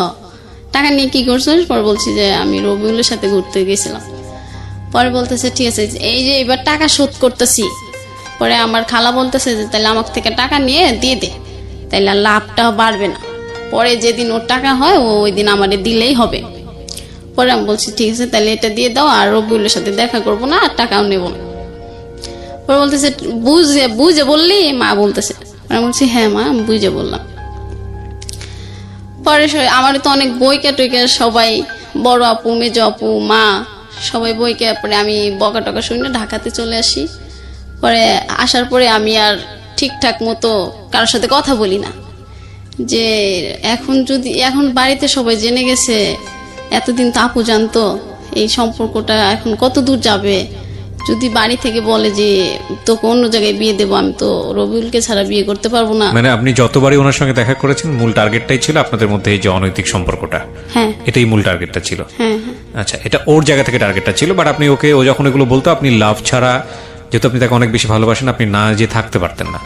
এবং আমি যেটা জানলাম যে 3বারের সম্পর্কের মধ্যে 3বার গেছেন আপনি, তার মধ্যে 2বারই হলো সুদের উপর টাকা নিয়ে। পরে আর ও মানে রাস্তায়, সারা রাস্তায় আমাকে আই লাভ ইউ বলতো, আর বলতো তোমাকে আমি অনেক ভালোবাসি, আমাকে তোমাকে ছাড়া কখনোই ও আপনার উইকনেসটা বুঝতো, আসলে আপনি কি পছন্দ করেন সেটা বুঝতো, বাট ওই সাথে সাথে ওর ইন্টারেস্টও বুঝতো। আমরা এখন পর্যন্ত স্টোরি শুনে সেটাই মনে হয়েছে, বাট সামনে কি হবে জানি না, শুনতে থাকি। তারপর তো আমি আসার পরে চুপচাপ থাকি, কারোর সাথে কথা বলি না। আর আমার যেন কেন ভালো লাগে না কোনো কিছুতে, অফিস যেতেও ভালো লাগে না, কারোর সাথে কথা বলতে ভালো লাগে না, খাবার খেতেও ভালো লাগে না, মানে কেমন যেন লাগে। পরে আমার ফ্রেন্ড বলতেছে কি ব্যাপার, যে মানুষটা সারাক্ষণ রুমে সবাই মাথায় করে রাখতো, তুই এখন কথা বলিস না কেন?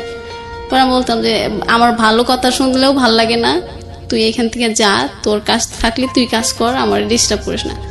পর বলতেছে আচ্ছা ঠিক আছে, তোর হাতের রান্না তো মজা, তুই খালি সবজিটা রান্না করে দিবি, আর কিছু করতে হবে না। আমি সবসময় রান্না করতাম, তরকারি রান্না না করলে ওরা কেউ খাইতো না।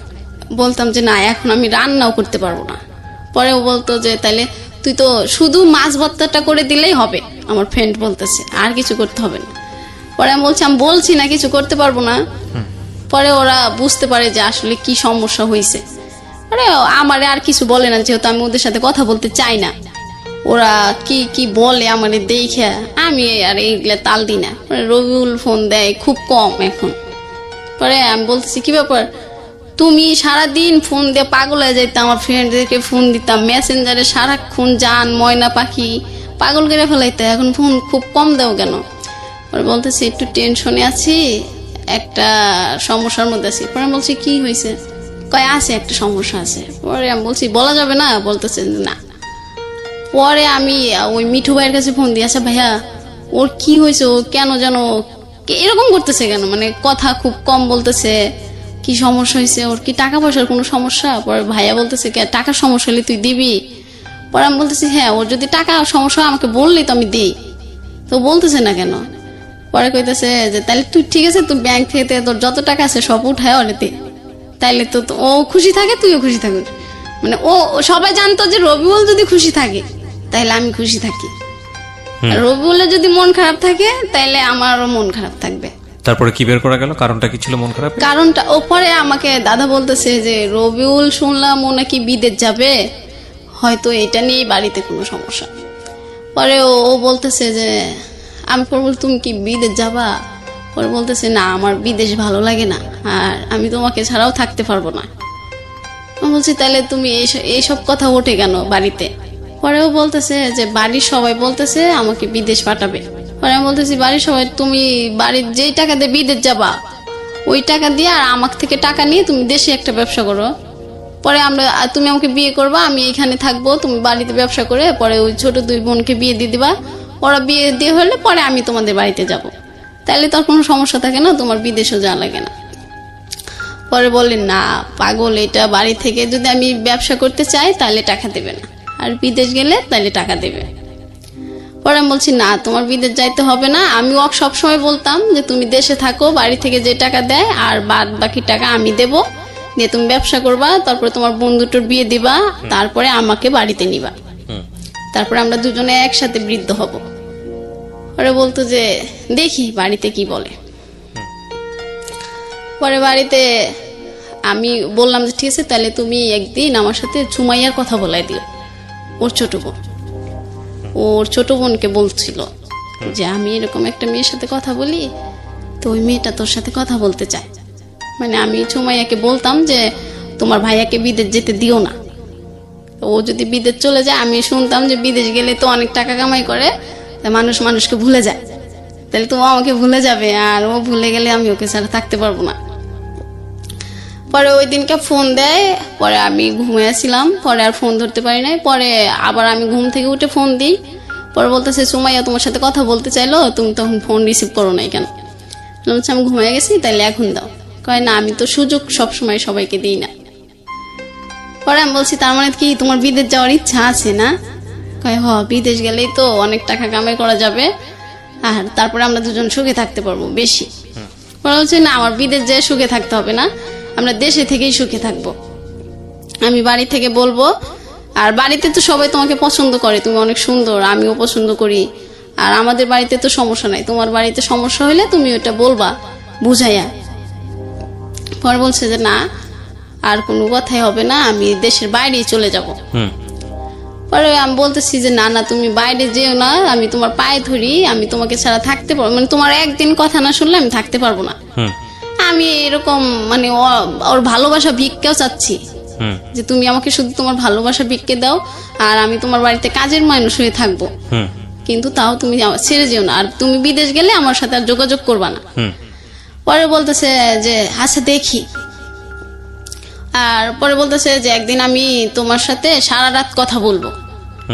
পরে আমি বলছি যে আচ্ছা ঠিক আছে, তাইলে আমি ও বলতেছে যে আমার ফোনে কিন্তু টাকা নাই। পরে আমি ওই দিনকে আমার ফোনে মিনিট ভরে রাখি, 100 টাকায় 300 মিনিট দিত তখন। হুম পরে আমি মিনিট ভরে ওর ফোনের অপেক্ষায় থাকি, ও কখন একটা মিস কল দেবে আমি ফোন দেব। হুম ওই দিন আমি অফিসেও যাইনি, আমার রাতের ডিউটি ছিল মনে হয়। পরে আমি অফিস বাদ দিয়ে ওর ফোনের অপেক্ষায় থাকি, ওর তার খবর নাই। হুম পরে আমি পরের দিন সকালে ফোন দিয়ে বলতেছি আমি তো সারা রাত পিকনিক খাইছি, এই জন্য আর তোমাকে ফোন দিতে পারিনি। হুম পরে আমি বলছি আচ্ছা ঠিক আছে, আমি বুঝতে পারছি, কোনো সমস্যা না হলে তুমি এরকম করতাম। পরে বলতেছে তো তুমি তো বুঝতে পারছো। পরে একদিন আমার জন্য কেমন লাগতেছে, দুপুরবেলা শুয়ে আছি, পরে আমার আপু যেন কি রান্না করে নিয়েছিল, পরে ওইটা শুকে আমার বমি চলে আইছিল। পরে আপু যেন কি রান্না করছিল, পরে আমার বমি আসে, পরে আমি বাইরে যাই, পরে আমার ফ্রেন্ডটা বসে থাকে বাইরে, পরে বলতেছে কি ব্যাপার ডলিমণি এরকম করতেছো কেন? পরে আমি বলতেছি কেন জানি রে, এই তরকারিটার গন্ধ ভালো লাগে না আমার, এই জন্য বমিটা এসে। ওরাও কইতেছে যা আপনার তো কি যেন বলতেছে, একটা উদাহরণ দিল ওদের দেশের, এই যে চালের মধ্যে হালি কত রঙ দেখালি, আমারে বলতেছে আমি নাকি অনেক রঙ দেখাই। পরে বললাম এর মানে তো বুঝলাম না। পরে বলতেছে আর কত ঢং করে লুকায় রাখা যায়। আমি বললাম তোদের কথা কিন্তু আমি কিছুই বুঝতেছি না। পরে বলতেছে তুমি তো এখন বুঝতে পারবা না। পরে আমি বললাম এখন বুঝতে পারবো না মানে? যা তুই আরো 7 দিন আমার সাথে কথা বলবি না, তুই খালি উল্টা পাল্টা কথা বলস। কয় হ্যাঁ এখন রবিউলের কথা বললেই তো তোমার শরীরে আগুন জ্বলে যায়। পরে আমি বলছি জানোই তো রবিউলের কথা খারাপ কিছু বললে আমার খারাপ লাগে, তাই বলো কেন? পরে বলতেছে ঠিক আছে তুমি একদিন রবিউলের কথা বলবা। পরে আমি আবার একদিন অফিসে যাই, আমি যেন কেমন হয়ে গেছি। পরে আমার মেডিকেলে আনছে, মেডিকেলে এনে বলছে যে তোমার তো শরীর দুর্বল, খাওয়া লাগবে ঠিক মতো, না খাইলে তুমি অসুস্থ হয়ে যাবা, ঠিক মতো খাবা। পরে আমি অফিস থেকে ওই দিনকে ছুটি দিয়ে দেয় আমাকে। পরে ছুটি দিলে আমি রবিউলকে বলি রবিউল আমার যেন কেন এখন কেমন লাগে। পরে রবিউল বলতেছে কেন কেমন লাগে, মনের ভিতর খারাপ লাগে নাকি? পরে বলছি না আমার শরীরটাই যেন কেমন লাগে। পরে বলতেছে ও এরকম একটু হয়, গরম তো, এই গরমে সবার শরীরটা কেন যেন কিরকম যেন হয়ে যায়। পরে বলছি না বোকা গরম কই, রুমে তো সবসময় ফ্যান চলে। পরে বলতেছে যে কি জানো জানি না তোমার এরকম 9-6 কথা, রাখো ফোন রাখো। পরে আর আচ্ছা রেখে দিলাম। পরে আমার ওই বান্ধবীটাই আবার আমার কাছে আসলো, এসে বললো যে আচ্ছা ডলিমণি তুই সত্যি করে একটা কথা বলবি? পরে আমি বলছি কি বল? বলতেছে তুই কি রবিউলের সাথে শারীরিক সম্পর্ক করছোস? পরে বলছি হ্যাঁ। পরে কইতেছে যে তাইলে মনে হয় তোর বাবু টাবু হইছে, নাহলে তুই এরকম করিস কেন? তোর চেহারা তো আগে সুন্দর ছিল, এখন যেন কেমন হয়ে যাচ্ছে। এটা কে বলেছে আপনাকে? আমার ফ্রেন্ড আপনাকে জিজ্ঞেস করছে।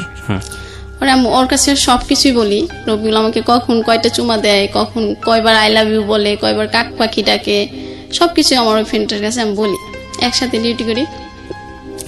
পরে বলতেছে যে আচ্ছা তাইলে তুই একটা কাজ করতে পারস। আমি বলছি কি? বলতেছে এটা তুই তোর আপুদেরকে বলতে পারস।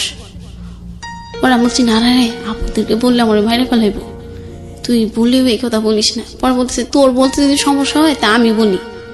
আমি বলছি না তোর পায়ে ধরে কই এটা বলিস না, তাইলে আমার এইখানে রাখবেই না, আমাকে বাড়িতে পাঠিয়ে দিবে। পরে আমি বলতেছি না এটা বলিস না, তাইলে আমার বাড়িতে পাঠিয়ে দিব, আর আমি তো বাড়িতে গেলে রবিউলের সাথে কথা বলতে পারবো না। পরে বলতেছে আচ্ছা ঠিক আছে আমি একটা কাঠি এনে দেবো, তুই সব পরীক্ষা করে দেখবি আসলে তোর এরকম লাগতেছে কেন, চেহারাটাও কেমন হয়ে গেছে।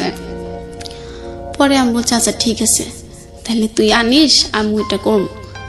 পরে এটা করার পরে ওইটা হ্যাঁ আসে।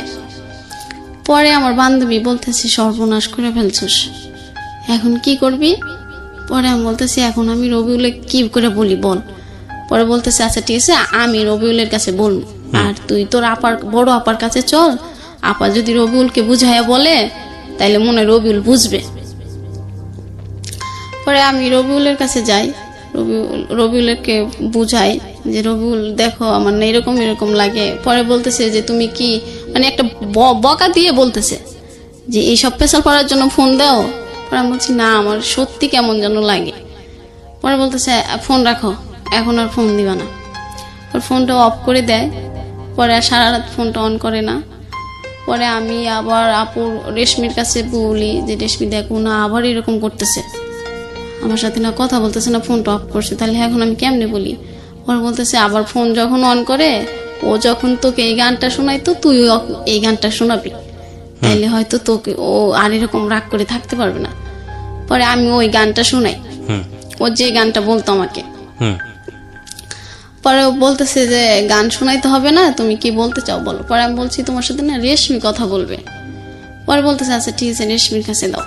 পরে রেশমি বলতেছে যে হ্যাঁ রবিউল ভাইয়া, ও তো এখন এরকম এরকম, ওর মনে হয় পেটে বাবু হয়েছে। পরে বলতেছে যে না না, এটা মিথ্যে কথা, এটা কোনোভাবেই সম্ভব। ও বলতেছে এটা কোনোভাবেই সম্ভব না। হ্যাঁ হ্যাঁ হ্যাঁ। পরে আমি বলতেছি যে সম্ভব না মানে তুমি এটা কি বলতেছো? পরে রেশমি বলতেছে তুই চুপ কর, আমি বুঝাই বললেই বুঝবে। পরে বলতেছে যে আপনার কথা বলা শেষ? পরে বলতেছে যে না শেষ না, আপনি ওই কথাটা আগে শোনেন, আপনি হ্যাঁ না কিছু তো একটা বলবেন, এখন ও কি করবে। পরে বলতেছে এটা সম্ভবই না, এটা হয়ই নাই, ও এরকম নাটক করতেছে। পরে আমি আবার বললাম ফোন দিয়া যে রবুল তুমি বিশ্বাস করতেছো না কেন? পরে কইতেছে যে না, এটা কিভাবে বিশ্বাস করবো আমি, আমার জানা মতো তোমার এই মিথ্যে কথা বলতেছো, আর তোমার পেটে বাবুটা ভয় নেই। ও ওর জায়গা থেকে এতটা কনফার্ম ছিল কেন? সেটা আমি বলতে পারবো না। কেন আপনি বলতে পারবেন না? আপনি বিবাহিত একজন নারী, কয় মাস সংসার করেছেন এবং আপনি মোটামুটি ম্যাচিউর একটা বয়সের। প্রথম কথা হচ্ছে যে আপনি তো বিষয়গুলো সম্পর্কে জানতেন, কি করলে বাচ্চা আসে, কি করলে এরকম একটা দুর্ঘটনা ঘটতে পারে, ঘটনা বা দুর্ঘটনা আমি ঠিক জানি না, এটাকে কীভাবে বলবো, সেগুলো সম্পর্কে আপনার জানাশোনা ছিল না। এটা তো ফার্স্ট টাইম হয়নি ওর সাথে, আপনারা যাইতেন, আপনারা মিশতেন, সেটা not one time, second time, third time, fourth time আপনারা গেছেন, তো একের পর আগে ঘটনাগুলো হচ্ছে, তার মানে আপনারা সচেতনভাবেই এই সিদ্ধান্তগুলো নিয়েছেন। তো সেখানে আপনি বলতে পারবেন না কেন? মানে আপনারা কিভাবে মিলেছেন যেটার মধ্যে ও কনফার্ম ছিল যে না বাচ্চা আসার সম্ভাবনাই নাই, আর আপনি বলতেছেন যে না আমি জানি না কিছু, মানে বিষয়টা আমি বুঝলাম না। এটার জন্য না বলতো যাতে আমি ওকে বিয়ের প্রেশারটা না দিই, সেটা তো অন্য হিসাব, কিন্তু এগুলোর সাথে তো আসলে বাচ্চা হওয়া না হওয়ার কোনো সম্পর্ক নাই। বাচ্চা যেভাবে হবে সেটা আলটিমেটলি দুজনের মধ্যে এরকম একটা সম্পর্ক হলে এবং সেখানে কিছু সিস্টেমেটিক প্রসিডিওর আছে সায়েন্টিফিক্যালি, সেগুলো ঘটনা ঘটলেই সেটা হতে পারে। তো আপনারা তো একবার এই ঘটনা ঘটেনি, আপনাদের মধ্যে বেশ কয়েকবার ঘটেছে, আপনারা দুজন সচেতন ছিলেন না? না, আমরা দুজন কোনো ব্যবস্থা নিই নাই। পরে আমি ওকে বলার পরে ও বলতেছে আচ্ছা ঠিক আছে ফোন রাখি। ব্যবস্থা নেননি, তারপর আপনারা রেগুলার এগুলো করেছেন? হ্যাঁ। ও কোনো ব্যবস্থা নেয়নি? ও একবার আমাকে ওষুধ কিনে দিয়েছিল। আপনি খাননি সেটা? না না, আমি ওইটা খাই। এটা এবং আপনি যে খাননি সেটা ওকে জানানো নেই? না, ও পরে জিজ্ঞাসাও করে নাই। তার মানে আপনাদের মধ্যে এই ঘটনা 1 মাস বা 2 মাসের মধ্যে বেশ কয়েকবার হয়েছে, এই যাওয়া আসার ঘটনা, তাই কি? মুখে বলতে হবে। হ্যাঁ হ্যাঁ হ্যাঁ। মানে 2-3 বার যে আপনারা একসাথে হয়েছেন সেটা 1-2 মাসের মধ্যেই নাকি গ্যাপ ছিল? না, গ্যাপ ছিল 1-2 মাসের মধ্যেই। তারপরে তো ও বলতেছে যে এখন আমি রাখি, এইসব কথা শোনার জন্য ফোন রিসিভ। তো কেন বলতেছে যে এটা সম্ভবই না? আমি তো বুঝলাম না, এটা তো সম্ভব। এটা কি ওর জানাশোনা ছিল না? ও এটা বলতো, ও বলতেছে যে 2 মাসে 3 মাসে তুমি কিভাবে বুঝলা? আচ্ছা, ও বলছে 2 মাসে তুমি কিভাবে বুঝলা? হ্যাঁ, 2 মাসে তো বোঝা যায় না, 3 মাসে তো বোঝা যায় না। পরে আমি বলতেছি যে বোঝা যায় না, আমি তো এটা ডক্টরের থেকে এনে পরীক্ষা করছি, এটা হ্যাঁ হয়েছে, তুমি বিশ্বাস করো। আর এখন এই যে আমাকে আমার ফ্রেন্ড নিয়ে যাচ্ছে আপুর কাছে, ওইখানে আপুর সাথে তোমাকে কথা বলা দেবো, তা আপু যেটা বলে তুমি একটু হ্যাঁ বলো। আর এখন তো এটা হয়েছে যখন, তাহলে তুমি একটা কাজ করো, আমাকে বিয়ে করে রেখে দাও, আমি এখানে থাকবো, তুমি ওইখানেই থাকবা। এটা আপনি ওকে বললেন? হ্যাঁ হ্যাঁ। ও বলতেছে না আমার তো বিয়ে করা এখন সম্ভবই না, আমার বৃদ্ধ বাবা মা আছে, আমার 2টা বোন আছে, ওদের লেখাপড়া শেষ হবে, ভালো ফ্যামিলিতে বিয়ে দেব, আমার অনেক স্বপ্ন আছে ওদেরকে নিয়ে। পরে বলছে ওদেরকে নিয়ে স্বপ্ন আছে, তোমাকে নিয়ে তোমার কোনো স্বপ্ন নাই। পরে বলতেছে যে আমার স্বপ্নটা পরে আমি বলছি ঠিক আছে, তাইলে তোমার যখন ওদেরকে নিয়ে স্বপ্ন, আমি ওদেরকে বিয়ে দিয়ে দেবো, কিন্তু তুমি এখন আমাকে বিয়ে করো প্লিজ। পরে বলতেছে যে আচ্ছা ঠিক আছে, আমি তোমার সাথে পরে কথা বলি, আগে মিঠু ভাইয়ের সাথে কথা বলি। পরে মিঠু ভাইকে কথা বললো, মিঠু ভাই বলতেছে যে এখন তাহলে কি করা যায়। পরে আমি আমার আপার কাছে ওইখানে আমার ফ্রেন্ড নিয়ে যায়, আমার মেয়ে জপুয়ে তো অলরেডি জেনেই যায়। পরে আপু তো আমাকে আর ওইখানে রাখবে না, আমার সমস্ত জিনিসপাতি রুম থেকে বের করে ফেলিয়ে মিলিয়ে দিয়ে দিছে যে ওর এখানে কোনো জায়গা নাই, বাড়িতেও কোনো জায়গা নাই, কোথাও জায়গা নেই। আচ্ছা, এটা আপনার বড় বোন? না, এটা মেজো বোন। হ্যাঁ। পরে আমি আমার ফ্রেন্ড বলে যাচ্ছে জামা কাপড় নিতে হবে না, ও যদি চলে যায় পরে এসে নিয়ে যাবে। আচ্ছা, আগে রবিউল কি বলে এটা শুনি। পরে রবিউল কাছ থেকে আমি তো ওইটাই শুনলাম, ও না বললো ওর অনেক স্বপ্ন আছে ওর বোনদেরকে নিয়ে, ওর বোনদেরকে ভালো ফ্যামিলিতে বিয়ে দেবে। পরে আপুর কাছে যাই, বড় আপুর কাছে। পরে আপু বলতেছে, আপুর সাথে ফোনে কথা বলাই দিই রবিউলে। পরে আপু বলতেছে, ভাই এখন এইটা তো সমাজে কেউ মেনে নেবে না, তুমি এখন বিয়ে করে রাখো, তোমার ফ্যামিলিতে সমস্যা হইলে তুমি পরে ওকে নিয়ে যাও। পরে ও বলতেছে, না আপু এখন আমার বিয়ে করাই সম্ভব না। পরে আপু বলতেছে, বিয়ে করা সম্ভব না, এই যে এখন ও তো তোমাকে ছাড়া থাকতে পারে না, আর এই যে এখন এটা যে হয়েছে এটারও তো একটা ব্যবস্থা করতে হবে। পরে বলতেছে, ও কি করবে না করবে সেটা আমি জানি না, তবে আমার পক্ষে সম্ভব না। পরে আপু বলতেছে, তাহলে আমরা ওকে আর বাড়িতে উঠাবো না, তুমিও যেহেতু নিতে পারবে না তাহলে ওর রাস্তা ও দেখে নি। এটা বললে বলতেছে সেটা ওর ইচ্ছা। ওকে। পরে আমি তো প্রচুর পরিমাণ কান্না করতেছি যে ও কেন হ্যাঁ বলতেছে না, আর এখনই তো বিয়ে করলে আমি ওর বাড়িতে যাব না, তাহলে ও হ্যাঁ বলে না কেন। পরে আপু বলতেছে, ঠিক আছে তাহলে মিঠুর কাছে দাও, আমি মিঠুর মুখ থেকে শুনি, যেহেতু ও প্রেম করে দিছে, ওর সাথে ছিল, ও কি বলে। পরে মিঠু ভাই বলতেছে যে এখন তো আর ও বিয়ে করতে চাচ্ছে না, ওর ফ্যামিলি নিয়ে ওর অনেক স্বপ্ন আছে। আমার আপু বলতেছে, এরকম তো সবার ফ্যামিলি নিয়ে সবার স্বপ্ন থাকে, তাই তুমি যদি বলো তাহলে রবিউল রাজি হবে। পরে রবিউল বলতেছে যে না সম্ভবই না। পরে আপু বলতেছে, তাহলে ওকে আমরা কোথাও কই যাবে না যাবে সেটা ও জানে। পরে আমি বললাম, রবিউল তাহলে আমি তোমার এখানে চলে আসি। পরে বলতেছে, তুই যদি এখানে আসোস তাহলে আমি সুসাইড করবো। তুই তো গাড়ি করতেছে। হ্যাঁ। পরে আমি বলতেছি, তুমি সুসাইড করবা কি, তুমি যদি এখন এটা মেনে না নাও আমাকে তো কোথাও নেবে না, আপু মেজ আপু বের করে দিচ্ছে, বড় আপু নেবে না, আর মা তো অসম্ভব, তাহলে এবার আমি সুসাইড করবো তোমার ওইখানে এসে তোমার সামনে, তুমি দেখো। এটা বলার পরে ও তো আরো খেপে গেল, আমি ওর ওইখানে যায় কেন সুসাইড করতে চাইলাম আর কেন ওইখানে আসতে চাইলাম, এটা আমার দোষ, এটা কি বাচ্চা টাচ্চা কিছুই হয় নাই, এটা একটা নাটক, শুধু বিয়ে করানোর জন্য, বিয়ে করার জন্য এটা করতেছে, বিয়ে করার জন্য এটা করতেছি। আমি মানে ওর মতো আর ছেলে পাবো না, ও আমার কাছে অনেক সুন্দর এটা বলি, আর সুন্দর ছেলে তো তোকে কেউ বিয়ে করবে না, এই জন্য এখন নাটক শুরু করছিস। পরে আমি আবার আপুকে বললাম যে আপু আচ্ছা আজকে তুমি তোমার কাছে নিয়ে যাও, পরে আমি আবার ওকে রাত্রে ফোনে বুঝাবো। পরে ও বলতেছে, আমি এখন চলে যাব বাড়িতে গেলে ফোন অফ থাকবে। পরে আমি বলতেছি, না রবিউল তুমি আমাকে 10টা মিনিট সময় দাও, আমি বাসায় যেয়ে তোমাকে ফোন করব। পরে ও বলতেছে, আচ্ছা ঠিক আছে। পরে আমি বলছি, তুমি আমাকে বিয়ে করবা না? পরে বলতেছে না। পরে আমি বলতেছি, তাহলে আমি তোমার এখানে এসে যদি সুসাইড করি তাও না? কয় না তাও না। পরে আমি বললাম, তাহলে কি তুমি আমার সাথে আর সম্পর্ক রাখতে চাও না? পরে বলতেছে যে না রাখতে চাই না। পরে যখন আমি বললাম আচ্ছা ঠিক আছে তুমি আর আমার সাথে সম্পর্ক রাখতে হবে না, তুমি ভালো থেকো, আমি বাচ্চাটার ব্যবস্থা আমি করব, আর আমি তোমাকে কখনো ফোন দেব না, আমি আমার ভাগ্যকে মেনে নিলাম। পরে বলতেছে যে কি ব্যাপার, তুমি এত এই বললা বাচ্চা হয়েছে, আবার এত সহজে ভাগ্য মেনে নিলা, এই যে তুমি নাটক করলা আমার সাথে এতক্ষণ, আমার এই কষ্ট দিলা, প্যারার ভিতর রাখলা। পরে আমি বলতেছি, তুমি এখন এসব কথা বলতেছো কেন? পরে বলতেছে, তুই যে নাটক করলি এটাই তো তার প্রমাণ, তুই এত সহজে মেনে নিলি ভাগ্যকে। পরে আমি বললাম যে দেখো আমি ওইখানে গেলে তুমি সুসাইড করবা, আবার আমি সুসাইড করতে চাইলেও তুমি বিয়ে করতে পারবা না, তাইলে এখন আমি আমার ভাগ্যকে মেনে না নিয়ে কি করব বলো? পরে বলতেছে যে ঠিক আছে রাখ, ফোন রাখ, এখন আমি বাড়িতে যাব, আমার খুব প্যারার ভিতর রাখলি। এটা বলে ফোন কেটে দেয়। আমি ওইখানে রাখতে থাকি। পরে একটা আপু বিশ্বাস করে না, পরে একটা ডাক্তারের কাছে নিয়ে যায়। পরে ডাক্তার বলে হ্যাঁ। পরে আপু অনেকগুলো ওষুধ কিনে আমাকে দিয়ে দেয় যে বাচ্চাটা যেন, ও যেহেতু ছেলে তোমাকে আর বিয়ে করতে চাচ্ছে না, তাহলে এটা তুমি নষ্ট করে চাকরিটা করো, আর ওইখানেও তো তোমাকে রাখবে না বাচ্চা সহ। পরে আমি বললাম আচ্ছা ঠিক আছে, তা ওষুধ কিনে দেয়। পরে আমি ওষুধগুলো নিয়ে আমি সিরাজগঞ্জ চলে যাই।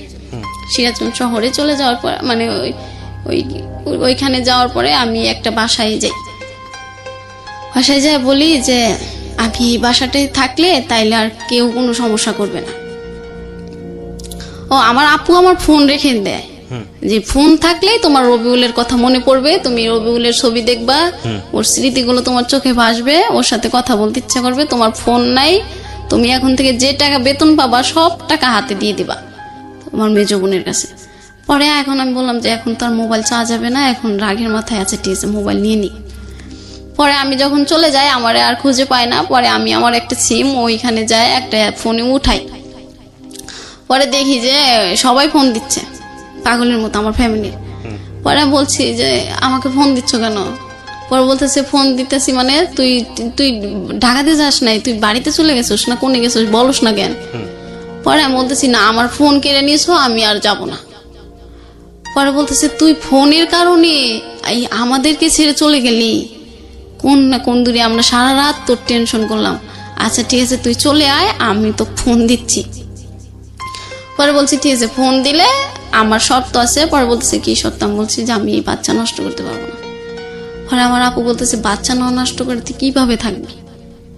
এই ছেলে যদি তোকে বিয়ে করে রাখতো তাহলে তুই থাকতে পারতি, যে বিয়ে করছে এখন বাচ্চা নিয়ে থাকতেছি, জামাই অনেকদিন পর মেনে নেবে। পরে বললাম যে এত কিছু বুঝি না, তোমরা যদি এতে রাজি হও তাহলে আমাকে বলো আমি আসতেছি। পরে বলতেছে আচ্ছা ঠিক আছে। পরে এটা বলে ওরা আমাকে মানে ধরবে। পরে আমি আসলাম আবার ওইখান থেকে সিরাজগঞ্জ থেকে আমি কিন্তু বাড়িতে যাইনি। পরে আসলাম, আসার পরে বলতেছে যে এই যে ফোন দিলাম, এই যে ফোনের সিম দিলাম, সবকিছু দিলাম, এখন তুমি তোমার জীবনের কোনটা ভালো হয় সেটা তুমি বেছে নিতে পারো। আর রবিউল যদি তোমাকে ভালোই বাসতো তাহলে ও কিছু না কিছু একটা ভালো হ্যাঁ বা না দুটোর একটা বলতো যে ডলিমণি তুমি এটা করো, আমরা সম্পর্কটা আগের মতোই থাকবে। তো ওই রবিউল তো কিছু বললো না। পরে আমার আপু আমাকে গাড়িতে উঠায় দিল আর গাড়িওয়ালাকে বলে দিল ভাই একে মাওনা নামায় দিবেন, এ যেন অন্য কোথাও না যায়। পরে গাড়িওয়ালাটা চলে গেল লোক ডাকতে। পরে আমি আবার গাড়ি থেকে নেমে আবার চলে যাই সিরাজগঞ্জ। ওইখানে গেলে আমাকে যে ওষুধগুলো দিছে ওইটা আমার ফ্রেন্ডটা হোক আপু হোক খাওয়াবে। পরে আমি ওইখানে চলে যাই। পরে আমার একটা ওইখানে ফুফু ছিল, ওইখানে আমি বলি যে ফুফু আমি তোমার এই বাসায় থাকবো এখন। পরে বলতেছে কি তুই জব করবি না? পরে আমি বলছি না জবটা আর করবো না। পরে বলতেছে আচ্ছা ঠিক আছে তাহলে এখানে থাকতে পারো। পরে আমি বলতেছি আর কখনো কিন্তু যাব না, তোমার এখানেই থাকবো। পরে বলতেছে ঠিক আছে তাহলে আমি তোকে বিয়ে দিয়ে দেবো। পরে বলতেছি যে আচ্ছা ঠিক আছে। পরে আমি খাই না তো কিছু খাইতে ভালো লাগে না আর খালি ঘুম আসে। আচ্ছা। পরে ফুফু বলতেছে কি ব্যাপার তুই খাস না কে? তুই যে পরিমাণ চুরি করে খাবার খাইতি এখন তোর সামনে থাকলে তুই খাস না। বাচ্চাটা তখনও পেটে? হ্যাঁ হ্যাঁ।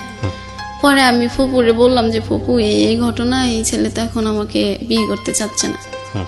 পরে ফুপু বলতেছে আচ্ছা বিয়ে করতে না চাইলে এরও সমাধান আছে, তুই এটা নষ্ট করে ফেল তাইলে আর আমরা এখানে থাকবি কোনো সমস্যা হবে না। পরে ভালো দেখে আমরা একটা বিয়ে দিয়ে দেবো তোকে।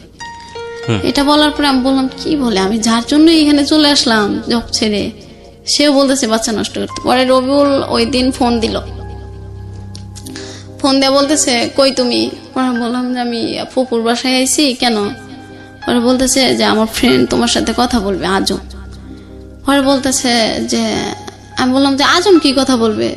তো আমি জাগ দিয়ে ভূত ছাড়াবো সেই তো ভূত, আমি আজমের সাথে কি বলবো? পরে বলতেছে প্লিজ 1 মিনিট কথা বলো। পরে আমি বললাম আচ্ছা ঠিক আছে। পরে আজম বলতেছে যে ডলি তুমি এরকম পাগলামি করতেছো কেন? আর এরকম এই কয়েক দিনে কি কারো বাচ্চা হয়? পরে আমি বলছি যে ভাইয়া আপনিও বিশ্বাস করলেন না। পরে আমাকে বলতেছে রবিউল যেটা বলছে আমি তো সেটাই বলতেছি। পরে বলছে ও রবিউলের কথা বিশ্বাস হলো আর আমার কথা বিশ্বাস হলো না। পরে বলতেছে না। পরে আমি বলতেছি তাইলে ও বলতেছে রবিউল তো একটা চাকরি নেবে, পরে তোমাকে বলি বিয়ে করবে 2-3 মাস পর, এই যে আমার কাছে বললো। পরে এটা বলার পরে আমি তো খুব খুশি। পরে আমি বলছি ঠিক আছে তাইলে তো আমার আর কোনো টেনশনই নাই, আমার তাহলে এটা আর কিছু এটা নিয়ে আর কোনো টেনশন নেই। পরে বলছি তা রবিউল কি নিজের মুখে বলছে? পরে বলছে হ্যাঁ। পরে আমি বলছি তাহলে রবিউলের কাছে দেন। পরে রবিউলের কাছে দেওয়ার আগে বলতেছে যে শোনো তুমি যে চাকরিটা করো ওইখানে চলে যাও, চলে যায় তুমি রবিউল তোমারই থাকবে, ও তো তোমার। পরে বলতেছে যে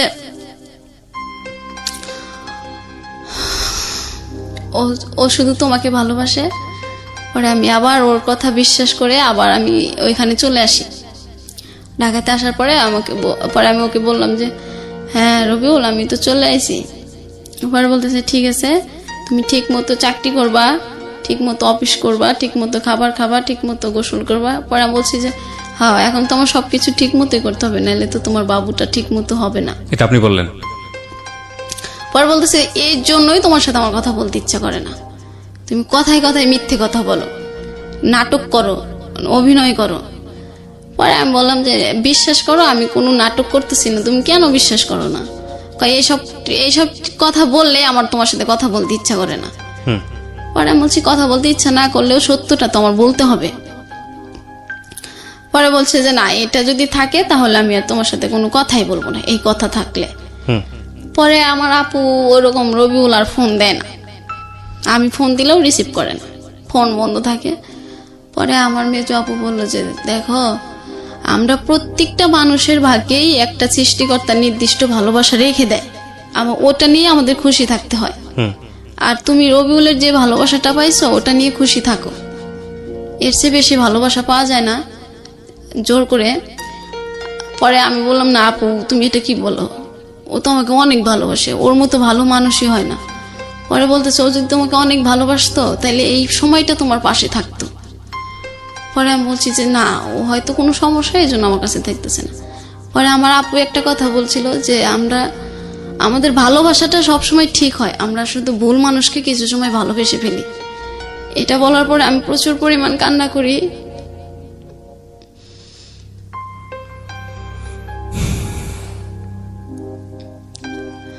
আমি যাকে জীবনের সঠিক মানুষ মনে করলাম সে আজকে আমার কাছে ভুল মানুষ হবে না, এটা হতে পারে না। পরে আমার রুমে সবাই জানে এই বিষয়টা, এখনো জানে যে আমি রবিউলের জন্য পাগল। পরে সবাই বলতেছে আচ্ছা ঠিক আছে, তুমি যখন রবিউলকে ভালোবাসো তুমি বাবুটা নষ্ট করে ফেলো, ও তোমার ভালোবাসা আছে থাকবে, তোমার বাবু আবার হবে ও যখন তোমাকে বিয়ে করবে। পরে আমাকে সবাই মিলে এটা অনেক কিছু বোঝানোর পরে আমি হ্যাঁ বলে দিই, আচ্ছা ঠিক আছে বাবুটা আর রাখবো না।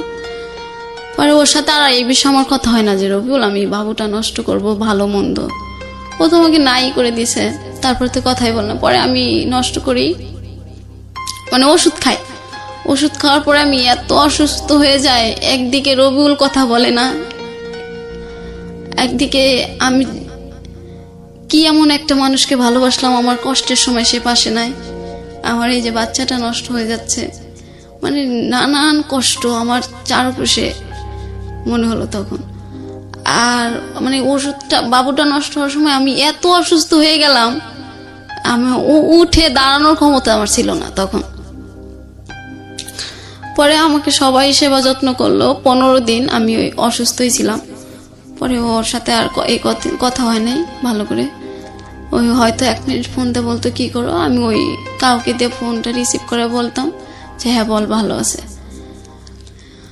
পরে একদিন আমাকে বলতেছে জলিমনি, বললাম হ্যাঁ বলো।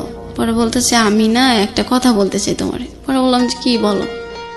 বলতেছে আচ্ছা আমরা কালকে সারা রাত কথা বলবো, তখন তোমার সাথে কথা বলবো। পরে আমি বললাম যে ঠিক আছে, তোমার ফোনে কি টাকা আছে? পরে বলতেছে না। পরে আমি বললাম আচ্ছা ঠিক আছে আমি ফোন দিবনি, তুমি কখনো হয় আমাকে একটা SMS করে জানিয়ে দিও। পরে বলতেছে আচ্ছা ঠিক আছে। পরে রাত গেল আর ফোন দিল না। পরে দিন সন্ধ্যাবেলা ও আমাকে ফোন দিয়ে বলতেছে যে ডলিমনি একটা কথা বলবো। পরে বলছি হ্যাঁ বলো। পরে বলতেছে আমাকে ক্ষমা করে দিও। পরে আমি বললাম ক্ষমা? কিসের ক্ষমা চাও তুমি? আমার কাছে তো তুমি কোনো অপরাধ করো নাই। পরে বলতেছে আমি না বিদেশ চলে যাচ্ছি। এটা বলার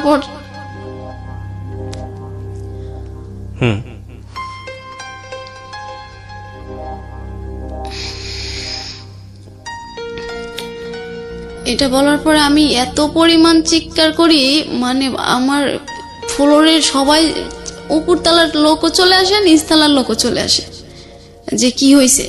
ওরা সবাই ভাবছিল যে কেউ মারা গেছে। আমি এ পরিমাণ কান্না করি। পরে আমি বলি যে রবিউল প্লিজ আমাকে ছেড়ে যেও না। পরে বলতেছে না আমি তো, তুমি এখন যদি আমাকে 1000 বার বলো তাও আমি এখন আর থাকতে পারবো না, আমার চলে যেতে হবে। পরে আমি বলছি যে তুমি যাচ্ছ আমাকে এটা বলো না কেন? এটা যদি আমি বলতাম তাহলে তুমি এয়ারপোর্ট চলে আসতা, আর এয়ারপোর্টে এসে একটা চিনখেট করতে, এটা আমি চাইনি। পরে বলছি না আমার বিশ্বাস হচ্ছে না, তুমি আমার সাথে মজা করছো।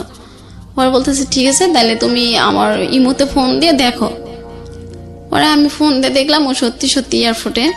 হুম এটা দেখার পরে তো আমি আবার প্রচুর পরিমাণ কান্না করে বলতেছি যে রবিউল তুমি প্লিজ যেও না, এখনো তুমি চলে এসো, প্লিজ আমাকে ছেড়ে যেও না, আর তোমাকে আমি দেশেই রাখবো, ভালো রাখবো, তোমার 2 বোনকে আমি বিয়ে দিয়ে দেবো। ও বলতেছে না, এখন আমি ফোনের লাইন কাটবো, আজ থেকে আর কখনো আমার সাথে যোগাযোগ করার চেষ্টা তো করা দূরের কথা, আমার নামটা নিও না, আর যদি পারো আমাকে ক্ষমা করে দিও। হুম এটা বলছে, পয়লার পর ফোন কেটে দিছে। পরে আমি তো ওরকম চিৎকার করতেছি। পরে আমার ফ্রেন্ড আসার পরে বলতেছে কি হয়েছে তোর? পরে বলতেছি রবিউল নাকি দেশের বাইরে চলে যাচ্ছে। পরে বলতেছে তোকে বলে নাই আগে? আমি বলছি যে না। পরে বলতেছে যে এয়ারপোর্টে যায় বলছে। পরে আমি বলছি হ্যাঁ। পরে আমি আবার ফোন দিয়ে বলতেছি রবিউল তুমি প্লিজ যেও না, এখনো তুমি ওর ভিতরে যাও নাই, তুমি এখনো বাড়িতে চলে যাও। পরে বলতেছে না, আর ফোন দিতে নিষেধ করছি, ফোন দিবা না, আমি শুধু সিমটা অন করে রাখছি, আমি ভিতরে ঢোকার আগে বাড়ির সবার সাথে কথা বলবো। পরে এই বলে ফোনটা কেটে দেয়। পরে আমি আবার ওর একটা ফ্রেন্ডের কাছে ফোন দিই যে ও কি সত্যি চলে যাচ্ছে নাকি কাউকে এয়ারপোর্ট থেকে রিসিভ করতে গেছে। পরে বলতেছে না, ওরই তো আজকে ফ্লাইট রাত 12টায়।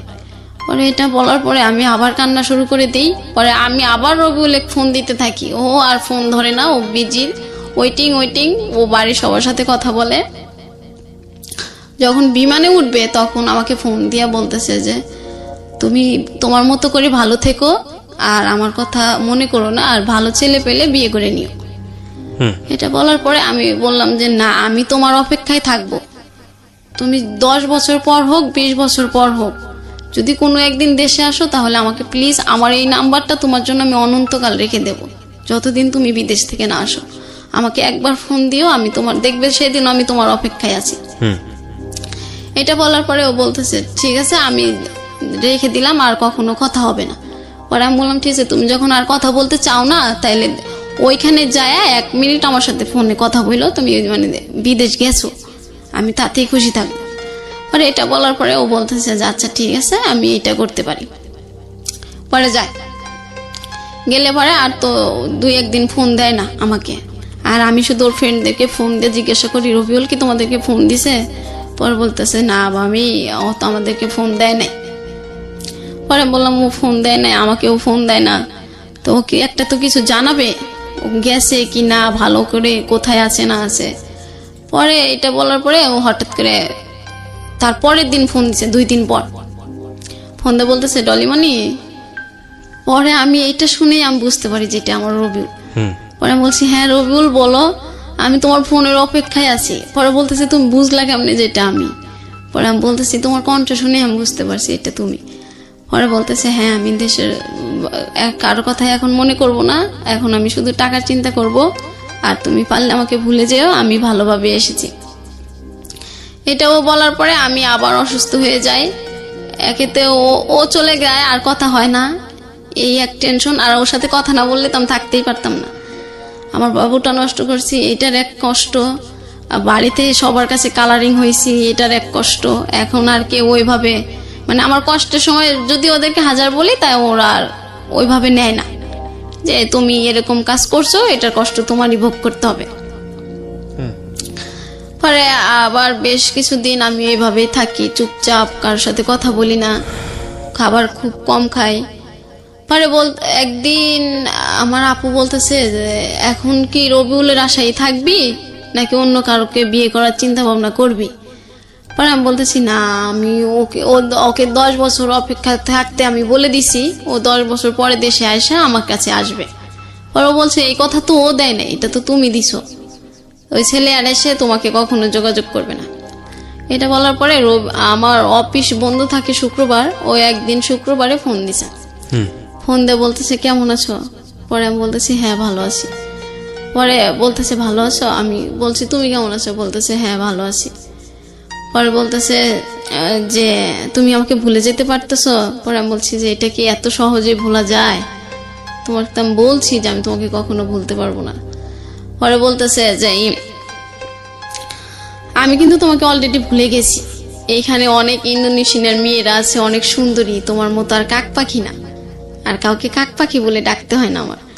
পরে আমি বলছি ওদের মতো ফর্সা হইলে তাইলে আমাকে বিয়ে করতা, পরে বলতেছে চিন্তা ভাবনা করে দেখা যাইতো।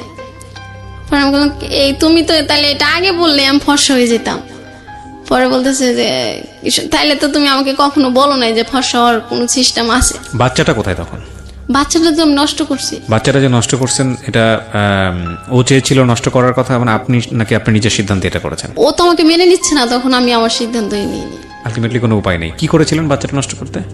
আমি ফার্মাসি থেকে নিজে নিজে ওষুধ খেয়েছেন নাকি নিজে নিজেই ডাক্তারের সাথে গিয়েছেন কথা বলেছেন? না, ডাক্তারের কাছে তো আমার আপুই ওষুধ কিনে দিয়েছিল। আমি ওই ওষুধগুলো খাওয়ার পর তো আমি অসুস্থ হইলাম।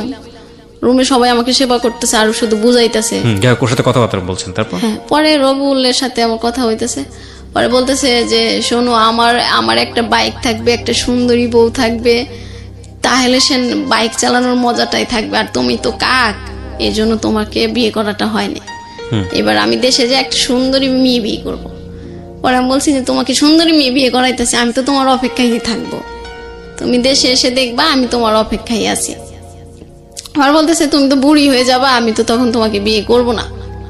পরে বলতেছে তুমিও তো বুড়া হয়ে যাবা। পরে বলতেছে যে ঠিক আছে, আমার সাথে আর যদি তুমি কথা বলতে চাও তাইলে আমার ফ্রেন্ড হয়ে থাকতে পারো, আমার গার্লফ্রেন্ড হয়ে থাকতে পারবা না। এটা বলার পরে আমি বললাম কেন? আমি তো তোমাকে স্বপ্ন দেখছি তোমার বউ হব, আমি তোমার সাথে বৃদ্ধ হব, তুমি আজকে এই কথা বলতেছো কেন? পরে বলতেছে যে হ্যাঁ, এটাতে যদি রাজি হও তাহলে আমি তোমার সাথে কথা বলবো, কন্টিনিউ।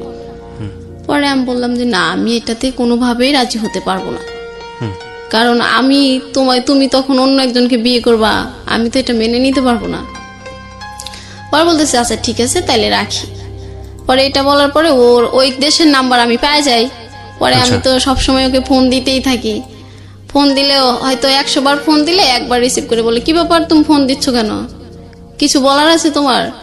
পরে যদি আমি বলতাম হ্যাঁ আমার বলার আছে। আরেকবার যদি বলতেন ও কিসের পারমিশন চাচ্ছিল আপনার কাছ থেকে? আরেকটা মেয়ে বিয়ে করবো এখানে, আপনি মানতে পারবেন নাকি? কি মানতে পারবেন না? ও বলতেছে যে তুমি যদি আমার সাথে ফ্রেন্ড হয়ে থাকতে পারো তাহলে। ও আচ্ছা, মানে আলটিমেটলি ও চাচ্ছে যে না, এখন আর কোনো প্রেমের সম্পর্ক না, তুমি আমার সাথে বন্ধুর মতো থাকো। হ্যাঁ, কিন্তু আমি তো ওকে নিয়ে স্বপ্ন দেখছি অন্যটা। এখন আমার বন্ধু মানে আমার ভালোবাসার মানুষের বউ হবে অন্য একজন, এটা তো আমি দেখতে পারবো না। পরে বলতেছে এই শর্তে রাজি না হইলে তাইলে থাক, কথা বলার দরকার নেই। আচ্ছা, পরে এইগুলো ও ফোন কেটে দেয়। আমি তোর ওইখানকার নাম্বার পাই। পরে পাওয়ার পরে আমি তো ফোন দিতেই থাকি। ফোন দিলে ও রিসিভ করে না, রিসিভ করলে বলে যে এখন আমি অনেক ব্যস্ত আছি, সারাদিন ডিউটি করছি, এখন ঘুমাবো, এটা করবো সেটা করবো, মানে অনেক নয়ছয় কথা। পরে একদিন ও আমাকে ফোন দিয়ে বলতেছে ডলিমনি একটা কথা বলবো? পরে আমি বলছি হ্যাঁ বলো। বলতেছে আজকে তুমি একদম সত্যি কথা বলবা। পরে আমি বলছি হ্যাঁ। পরে বলতেছে তুমি আমার সাথে এই নাটকটা না করলেই পারতা। পরে বলছি কোন নাটকটা? কয় হ্যাঁ, তুমি ভেবে দেখো আমি দেশ ছাড়ছি তোমার অনেক কষ্ট নিয়ে। আমি বলছি কোন কথা বলতেছো তুমি? পরে বলতেছে যে তুমি যে এটা বলছিলা বাচ্চা হইছে, আমাকে বিয়ে করো, আমি তো এটা এখনো মেনে নিতে পারি না যে তুমি আমার সাথে এত বড় প্রতারণা করছো। পরে বলছি কোনটা আমি প্রতারণা করলাম? পরে বলে তুমি আমার সাথে মিথ্যে বললা কেন? এই 2-3 মাসে বাবু হয়, আমি তো এটা জানি না। পরে আমি বলছি তুমি তাইলে একটা কাজ করো, দাদার কাছে জিগে, মিঠু ভাইকে জিগেলে মিঠু ভাই বলবে, যেহেতু মিঠু ভাইয়ের বউ আছে, তাইলে তুমি ক্লিয়ার হতে পারবা আসলে আমি মিথ্যে বলছি না সত্যি বলছি। পরে বলতেছে 3 মাসে বাবু তুমি এটা বুঝতে পারো কেমনে? পরে আমি বলছি যে এটা বোঝা যায়, তুমি আমাকে বিশ্বাস না করলে তুমি দাদাকে। পরে বলতেছে ঠিক আছে তাহলে তুমি তোমার বাবার কসম দিয়ে বলতে পারবা? পরে আমি বলছি হ্যাঁ আমার মৃত বাবার কসম, এটা আমি সত্যি বলতেছি, এখনো বলি, আগেও বলি, পরেও বলবো। পরে বলতেছে আচ্ছা ঠিক আছে তাই রাখি। রাখি বলতে বলতে ও আবার একদিন ফোন দেয় বলতেছে যে আচ্ছা তুমি আমার জন্য কতদিন অপেক্ষা করতে পারবা? পরে আমি বলছি তুমি যতদিন সুমাইয়া মাসুমা ওদেরকে বিয়ে দিবা, বাড়িতে সুন্দর করে একটা ঘর দিবা, আমি আর তুমি থাকবো, আর একটা ঘর দিবা, মা বাবা থাকবে, ততদিন মানে যতদিন তোমার নিজের পায়ে না দাঁড়ানো হয় ততদিন পর্যন্ত তুমি দেশের বাইরে থাকো, আমি এখানেই থাকবো, তারপরে আমরা দুজন আবার সুখে সংসার করব। পরে বলতেছে যে তাইলে আমি 10 লাখ টাকা গুছাই আর তুমি 10 লাখ গুছাও। পরে আমি বলছি ঠিক আছে, আমি তো এখানে 10 বছর চাকরি করি, তুমি বিদেশ থাকো 10 বছর, তাহলে আমাকে এখান থেকে তো 5 লাখ টাকা এমনি দেবে। পরে বলতেছে আচ্ছা ঠিক আছে। এটা বলার পরে আবার একদিন আবার অনেক কয়দিন কথা হয় না।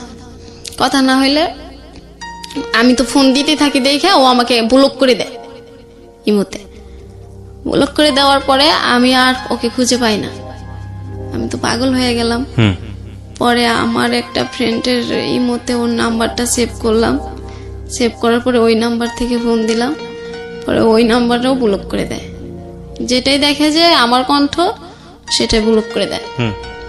পরে ব্লক করে দিলে তো আর আমার ক্ষমতা নাই ওকে সারাক্ষণ ফোন দেওয়ার। আর ওই দেশের যে নাম্বারটা ছিল, পরে বলতেছে এই নাম্বারে যদি ফোন দাও তাহলে এই সিমটা আমি চেঞ্জ করে ফেলবো, তোমার ক্ষমতা নাই আমাকে খুঁজে বের করার। পরে আমি বললাম ঠিক আছে রবিউল, আমি আজকে বুঝতে পারলাম তুমি যে আমাকে কতটা ঘৃণা করো। আমি ফোন দিয়ে দেখে আমাকে তুমি ব্লক করে দিয়েছো, আমি ফোন দিয়ে অন্যজনের ফোন দিয়ে তাকেও ব্লক করছো। আমি ফোন দেবো দেখে তুমি সিম চেঞ্জ করতে ফেলবা, ঠিক আছে সিম চেঞ্জ করার দরকার নেই, তুমি সিম রেখে দাও, আমি আর তোমার সাথে যোগাযোগ করব না। পরে এটা বলার পরে আমি ওরকম আমি আর এখন কার সাথে বেশি কথা বলি না। ওই সময় কেউ কিছু জিজ্ঞাসা করলে হ্যাঁ না। আর তখন ও চলে যাওয়ার পরে অপূর্ব নাটক আমার বেস্ট সময় হয়ে যায়। মানে প্রত্যেক দিন অপূর্বর 4 থেকে 5টা নাটক আমি দেখতাম।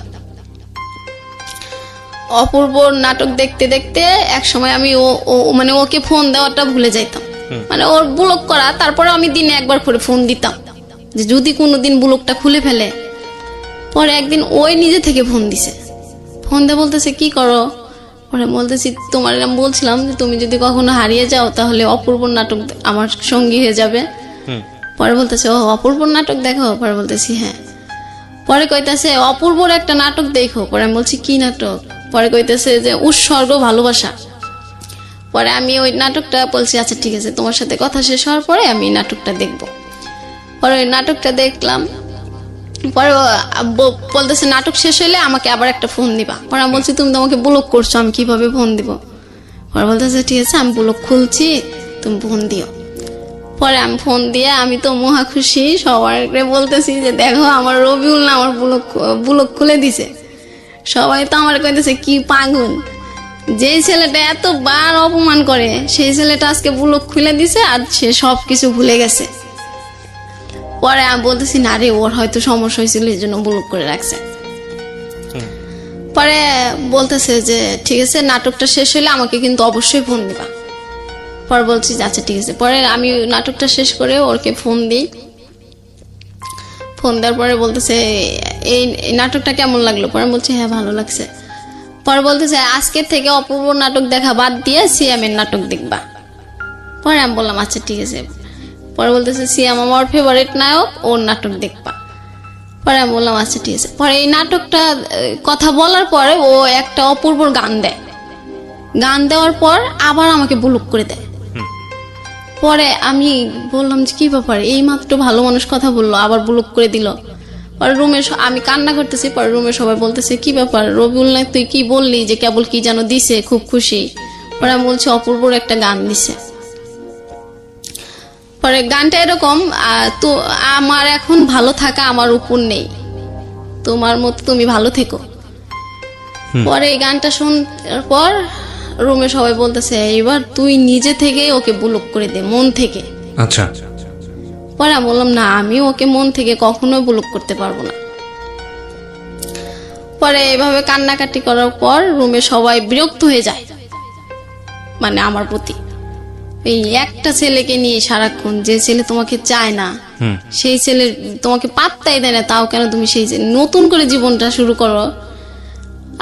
আমিও চেষ্টা করতাম যে আচ্ছা রবিউলকে ভুলে থাকি, কিন্তু আমি কিছুতেই পারতাম না ভুলে থাকতে।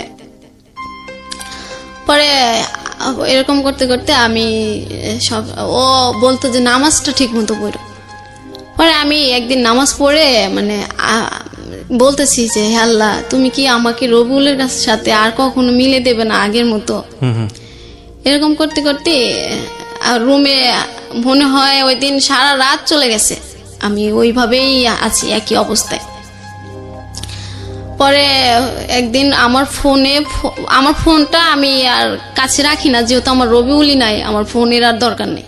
হুম পরে ফোনটা আমি দিয়ে দিই একটা মেয়ের কাছে। ও বলতেছে ঠিক আছে ফোনটা আজকে একটু আমার কাছে দাও, আমার ফোনে চার্জ নাই, তোমার ফোনে সিম ভরে রাখবো, তোমার ফোনে তো 2টা ফোন সিম ভরা যায়। হুম পরে দেখি যে বিদেশ থেকে ফোন আইছে। ওই মেয়ে আর রিসিভ করে নাই, আমার ফোন ও রিসিভ করবে কি না কি বলবে। পরে আমাকে বলতেছে কালকে রাত্রে না তোমাকে একটা ছেলে ফোন দিছিল বারবার, তো ধরি না। বলছি ভালো হয়েছে, ছেলে মানুষের কথা আর বইলো না, ধরো নাই, ভালো করছে। পরে আমি লুডো খেলতেছি মনে হয় আমার ফ্রেন্ডদের সাথে, আর আমি সবসময় লুডো খেলতাম টাকা দিয়ে, আমি কখনো হারতাম না। আচ্ছা, আমি শুধু একবার এটাও একটা ভালো অভ্যাস না, যাই হোক। হ্যাঁ বলেন তারপর। হ্যাঁ,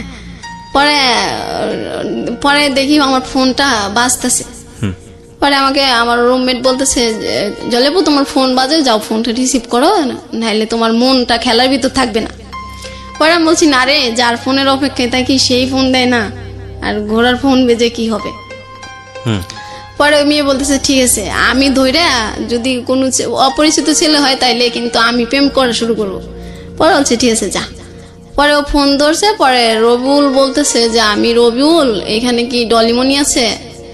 পরে ওরা বলতেছে আল্লাহ জলেপু তোমার ফোন রবিউল। পরে আমি তো ফোনটা রিসিভ করে মানে কি বলবো ওকে, মহা খুশি। পরে বলতেছি রবিউল তুমি এতদিন পর আমাকে ফোন দিলা? পরে বলতেছে হ্যাঁ, মাঝে মাঝে মনে পড়লে ফোন দেবো, আমি বলছি না, যখন আমার কথা বলতে ইচ্ছা করবে তখন কথা বলবো, আমি তো তোমাকে না করি নাই কথা বলতে। পরে আমি বলছি আচ্ছা রবিউল তোমার ইচ্ছা করলে তুমি কথা বলবা, আর আমার যখন ইচ্ছে করে তখন আমি তোমার ফোনে ফোন দিলে ওই যে আমার ব্লগটা এটা দেখতে হয়, তাহলে কেমন না বলো? পরে বলতেছে এই জন্য তো তোমার সাথে আমি কথা বলি না, আমি যখন কথা বলবো তখন কথা বলবা, এর বেশি কথা বলবা না। পরে আমি বলছি আচ্ছা ঠিক আছে কথা বলো। পরে বলতেছে যে আমি তো তোমার ওইটাতে ব্লক করে দিয়েছি, এখন আমি নতুনই খুলছি ইমো, তাইলে তোমার ইমো নাম্বারটা আমাকে দাও, আমি তো তোমার ইমো নাম্বারটা পাচ্ছি না। পরে আমি আমার সাথে সাথে আমার ইমো নাম্বারটা দিয়ে দিই। পরে ও আর ওই দিন ফোন দেয় না, পরের দিন ফোন দিছে। আর ও আমার ইমো নাম্বারটা নেওয়ার পরে আমি ডাটাটা অন করে রাখতাম যে কখন না কখন ফোন দিয়ে যদি না পায়। পরে ফোন দিয়ে বলতেছে যে আচ্ছা ডলিমনি, আমি বলছি হ্যাঁ বলো। কয় তুমি কি এখন নতুন প্রেম করো? আমি বলছি কেন? কয় না আমি তো তোমার সাথে কথা বলি না, তাইলে তুমি কিভাবে আছো? পরে আমি বলছি হ্যাঁ প্রেম করি। কয় কার সাথে? আমি কই তোমার ফ্রেন্ডের সাথে। কয় আমার তো কোনো ফ্রেন্ড তোমার সাথে প্রেম করবে না। পরে আমি বললাম কেন? কয় সবাই জানে তোমার সাথে আমার কি কি হয়েছে, আর ওরা কি জেনে শুনে তোমার সাথে প্রেম করবে? পরে বললাম যে তাইলে তো তুমি জানোই আমি আর তোমাকে ছাড়া কাউকে ভালোবাসবো না।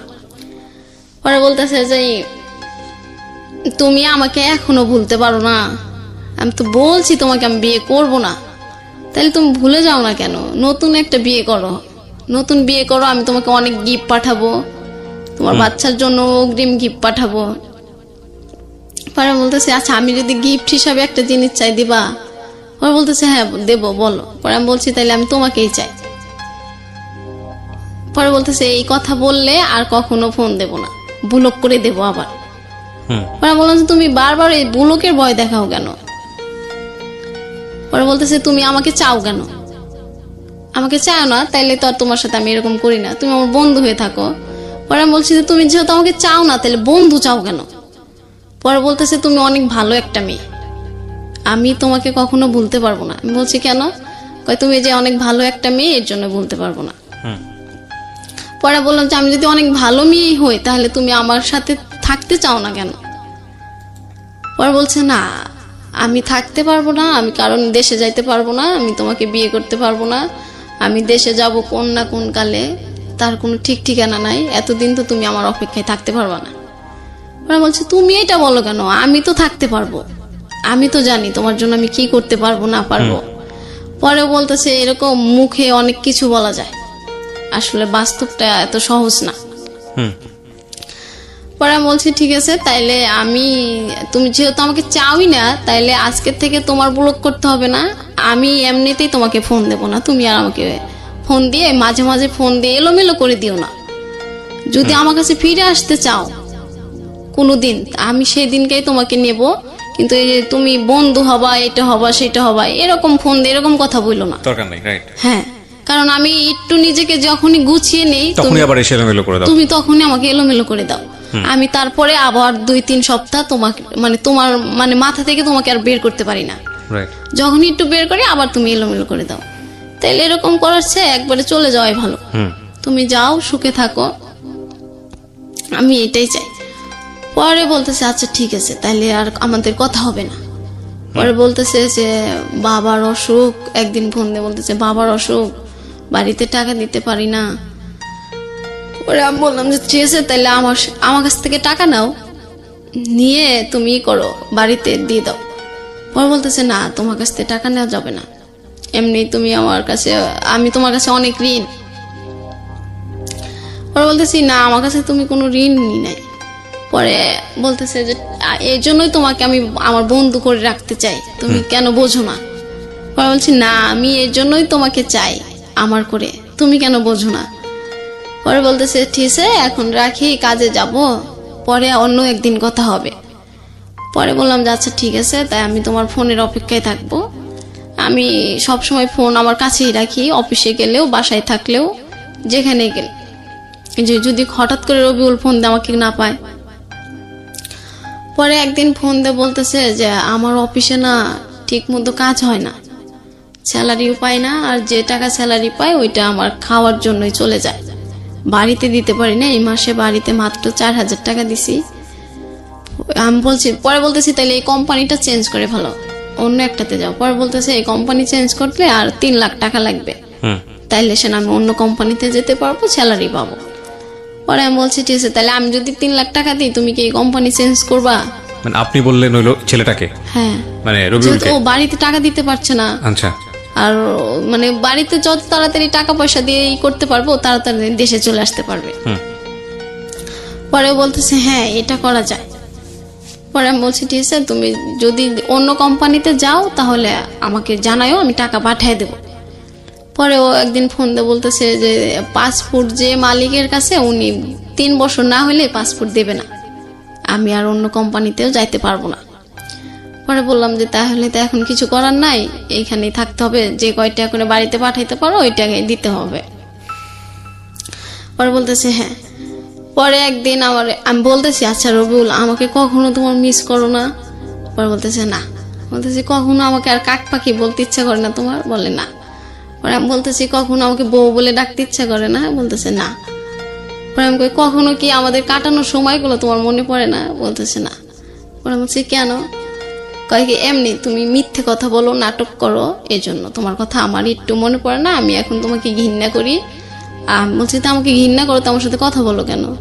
কয় কথা বলি যদি তুমি আমার ভালো বন্ধু হতে রাজি হও কোনোদিন, এই জন্য। আপনি তাকে জিজ্ঞেস করেন এই কোশ্চেনটা? খুব টাফ একটা কোশ্চেন, যদিও খুব মানে অবিভাজ্য কোশ্চেন, বাট এই কোশ্চেন অ্যান্সারটা কি আসবে আমি ঠিক জানি। আপনি কখনো জিজ্ঞেস করেছেন তাকে যে কি ধরনের বন্ধু, মানে বন্ধুত্বপূর্ণ এবং শারীরিক সম্পর্ক বিষয়টা? না, শারীরিক সম্পর্ক না, ও শুধু বন্ধু হয়ে থাকবে, ওর দুঃখের কথাগুলো আমাকে বলবে, আমার কষ্টের কথা আমি ওকে বলবো, এবং তারপরে আপনাকে যখন বলবে তার সাথে দেখা করার জন্য বাংলাদেশে এসে, তখন দেখা করতে হবে। হ্যাঁ, বাংলাদেশে এসে ও আমার সাথে একবার দেখা করবে, আমি বিয়ে করব অন্য জায়গায়। আচ্ছা ঠিক আছে, হ্যাঁ সমস্যা নেই, বলেন তারপরে কি দাঁড়ালো শেষ পর্যন্ত? হ্যাঁ, তারপরে এই কথা বলতেছে, পরে ও বলতেছে আমি তোমাকে ঘৃণা করি। পরে এটা বলার পরে আমি বলছি দেখো রবিউল, আমি তোমাকে এ পরিমাণ ভালোবাসি, তুমি আমাকে যতই বলো আমি এটা মনে করি যে তুমি এটা এমনি এমনি বলতেছো, এটা তোমার মনের কথা না। পরে বলতেছে না, পরে একটা বকা দিয়ে বলে যে এটা সত্যি, আমি তোকে ভালোবাসি না। সেদিন আমার অনেক কষ্ট হয়, ও যেদিন আমাকে বলে যে আমাকে ঘৃণা করে, সেদিন আমি অনেক কষ্ট পাই যে এই ছেলেটার কারণে আমি সবার কাছে কালারিং হয়েছি, আজ এই ছেলেটাই বললো আমাকে ঘৃণা করে, ঠিক আছে এই ছেলের সাথে আর আমি কথাই বলবো না, ওর মতো করে ভালো থাকুক, আমি আমার মতো করে থাকবো। এটা বলার পরে আমি ফোনটা কাটি। পরে ও আমাকে আবার ফোন দেয়। পরে আমি আপুকে বলি যে আপু, রবিউল না আমাকে ফোন দেয় মাঝে মধ্যে, ফোন দেয় শুধু বলে বন্ধুত্ব হয়ে থাকতে, কিন্তু এটা বললে আমার অনেক কষ্ট হয়, আমি ওর বন্ধু হয়ে থাকতে চাই না। পরে বলতেছে যে তাইলে তুই একটা কাজ কর, তুই ওকে বলে দে যে তোর অনেক বড় একটা অসুখ, তাইলে আর ও তোকে ফোন দেবে না, আর তুই নিজেকে এইভাবে ঠিকঠাক রাখতে পারবি। পরে বলছি কি বলবো? পরে বলতেছে তুই বলে দে যে তোর ক্যান্সার হয়েছে, তাইলে আর ওই ছেলে তোকে ফোন দিবে না, ডিস্টার্বও করবে না। পরে আমি বললাম যে আচ্ছা ঠিক আছে, এটা বলবো। পরে একদিন ভিডিও ফোন দিয়ে ও বলতেছে যে আমি তোমাকে একটু দেখবো। পরে আমি বলছি যে হ্যাঁ দেখতে পারো। বলছে তাহলে তুমি ক্যামেরার সামনে আসো। পরে আমি বলছি যে আচ্ছা ঠিক আছে আসতেছি। পরে আপু বললাম যে আপু আমার আর একটা ফোন দিয়ে বললাম আপু ও তো ভিডিও ফোন দিয়ে দেখতে চাচ্ছে। পরে বলতেছে আপু বলতেছে তুই এখন শুয়ে থাক, চুলগুলো এলো মুখ করে রাখ, পরে ও যদি তোকে জিজ্ঞে তুমি কি অসুস্থ, তুই বলবি হ্যাঁ। পরে আমাকে বলতেছে কি ব্যাপার তোমাকে আজকে এরকম দেখা যাচ্ছে কেন, তুমি কি অসুস্থ? পরে আমি বলছি হ্যাঁ অসুস্থ। পরে বলতেছে তোমার কি হয়েছে? পরে বলছে আমার অনেক বড় একটা সমস্যা হয়েছে, এটা কাউকে বলা যাবে না। পরে বলতেছে আমাকে বলো। পরে আমি বলতেছি আচ্ছা রবিউল তুমি কি আমাকে একটা রাত দিতে পারো সময়? পরে বলতেছে কবে চাও তুমি সেই রাতটা? পরে আমি বলতেছি তোমার যেদিন অফিস বন্ধ থাকে তুমি সেই দিন আমার সাথে সারা রাত কথা বলবা। পরে মালয়েশিয়া আবার রবিবার অফ থাকে, প্রত্যেক রবিবার। পরে আমি বলছি যে তাইলে তুমি একটা রবিবারে আমার সাথে কথা বলবা সারা রাত। পরে বলতেছে আচ্ছা ঠিক আছে। পরে কথা বলতেছে ওই দিনকার রাতে 10টা বাজে আমি খাবার টাবার খাওয়া রেডি সবকিছু ওকে টোকি করার পর আমি রুমমেটকে বলে দিলাম যে আমি এখন সারা রাত কথা বলবো, আমাকে কোনোভাবে তোমরা কেউ বাইরে থেকে কোনো সাউন্ড করবা না। পরে বলতেছে কি আর কার সাথে কথা বলবা? পরে আমি বলছি রবিউলের সাথে। পরে বলতেছে আচ্ছা ঠিক আছে তা কথা বলো, আর বেশি আবার কান্নাকাটি করো না, তুমি তো রবিউলের সাথে কথা বললে কান্নাকাটি শুরু করে দাও। পরে বলছি ঠিক আছে আজকে আর কান্না করবো না রে। পরে বলতেছে যে হ্যাঁ ডলিমণি বলো কি বলতে চাও। পরে আমি বলছি যে রবিউল আমার না অনেক বড় একটা অসুস্থ। পরে বলতেছে কি হয়েছে? পরে আমি বলছি আমার না ক্যান্সার হয়েছে। মিথ্যা কথা? হ্যাঁ। ও যে তার ফোন না দিয়ে মাঝে মধ্যে আমাকে এলোমেলো না করে দেয়। পরে বলতেছে যে তাইলে তুমি ডাক্তার দেখাও নাই? পরে বলছে যে আমি বলতেছি হ্যাঁ এখন আমি দুবাইয়ে যাব, ওইখানে যায় চিকিৎসা হবো। আপু বলে দিছে ও জানে যে আমার দুবাই যাওয়ার ক্ষমতা আছে, ওরকম টাকা পয়সা আছে, আমি ইচ্ছে করলে সব জায়গায় যাইতে পারবো, আর এটা বললে ও বিশ্বাস করবে। পরে বলতেছে তাহলে দুবাই যায় ডাক্তার দেখায় সুস্থ হও, আর এটা বেশি সমস্যা নাই, আমাদের এলাকার একটা এরকম হয়েছিল ক্যান্সার, উনি এখনো বেঁচে আছে। বোকা মেয়ে তুমি কান্না করো কেন? আমি তো কান্না করতেছি ওর সাথে আমার শেষ কথা, কিন্তু ও তো বুঝতে পারতেছে না। পরে বলতেছি যে না আমার কেন যেন কান্না আসতেছে, যদি দুবাই যাওয়ার পরে আর আসতে না পারি এই জন্য। পরে বলতেছে আর না কিছু হবে না, তাইলে তুমি যাও। পরে ও বলতেছে যে আমারও একটা শেষ কথা আছে বলবো। পরে আমি বলছি হ্যাঁ তুমি বলতে পারো তোমার শেষ কথা। পরে বলতেছে যে কি তুমি আমাকে আজকের পর থেকে আর কখনো ফোন দিবা না, ও আমাকে বলতেছে। পরে আমি বলছি ঠিক আছে। আর পরে বলতেছে আমি তোকে এতটাই ঘৃণা করি যে একটা পতিতালার বেশ্যাকে আমি যে সম্মান দিই আমি তোকে সেই সম্মানটা দিই না।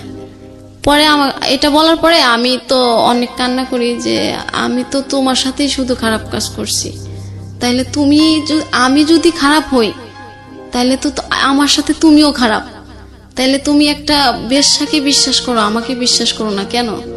পরে বলতেছে যে তুমি শুধু নাটক করো, এটা বলতেছে। পরে আমি বলছি রবিউল বিশ্বাস করো আমাকে নাটক করে এটা বলে কেন?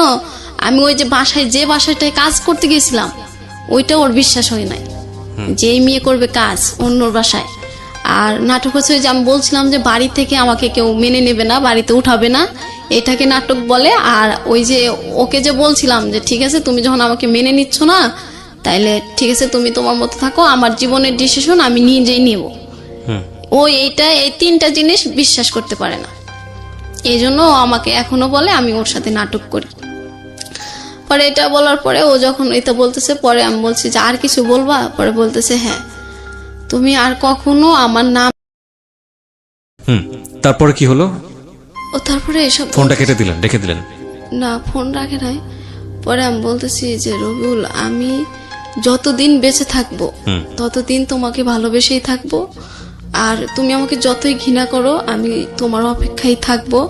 তুমি এসে আমার সাথে যোগাযোগ করো আর না করো সেটা ব্যক্তিগত তোমার ব্যাপার, কিন্তু সৃষ্টিকর্তা জানবে আমি তোমার জন্যই আছি।